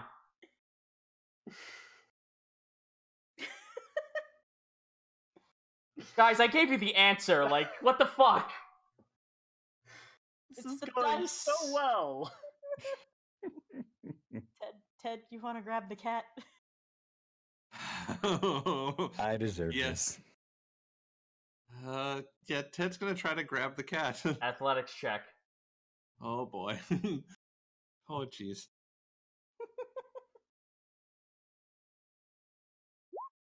Oh, Okay, 20. You pull him Modified back. 20. And Rita will use her last fucking level 1 to heal him. Rune's just gonna say, okay, time out. Let's go back to the wagon. 3, 4, 5, 6, 7, 8. 8 HP. Yeah, Rune's like, let's go back to the wagon. This is dumb. Kopass just looks down at Rune. He goes, "Son, there are guns trained on us. Retreat right now is not an option unless we can safely do so." Watch just Wish- kind of like takes whatever weapons he You has. have and 2 puts on the more ground. fucking obelisks left! Let's take care of the obelisk. Then we can deal with the gunman. Kopass fires another shot at the fourth one. Please, yes! Okay, hold on. You missed! Why? Rune's gonna do something. Hold on. Fourth He's one. gonna You are he's not. gonna- I'm sorry, Mr. Nobody. You sit the fuck back down. You only got healed for 6 Yeah. for what? Hold on. 5, 6, 7, 8. 8 HP. You are still down. Okay. Stevie, okay. What are you doing? Let me do this. Rune's gonna look right at where all the guns are, and he's about to scream at them. Didn't your mother teach you not to be rude? Thank you. Oh my god. Oh my god. Roll your damage. I gotta roll a wisdom saving throw for them to have disadvantage. One succeeds. You know what? It's a nat 20. I'm gonna... Well, the full damage is there, but I have to roll for their wisdom save. 1 fails. 3 fails. And 4 fails. Everyone except for 1 fails. And they all take that damage. So he knocked him back a little bit. Ted is going to burn one of his cure wounds on Watchful. Roll the HP. The cat needs help. 11. That's actually a max roll. All right. So Rita can't do anything. She's too close quarters to help. It's the same way. Let me see if Rita has a fucking has a something to help with this. No, she only has a quarterstaff. She can't fucking help. Another shot at the 4th one. Thank God. That hits. It turns red. The last one is the fucking second one.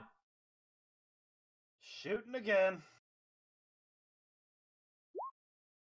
That hits. A door opens beside the rest of you right here. Excellent. The guns are now trained on you. Get inside or be shot at. don't gotta tell me Getting twice. inside. Whoop. Inside we go. Alright, I will move you guys. Well, at least the loudmouth got them to stop shooting for a sec. The door closes behind you shut. I feel safer already. This is what you see. Oh, Fantastic. that looks like coffins. Remember how I said I felt safer? I take it back.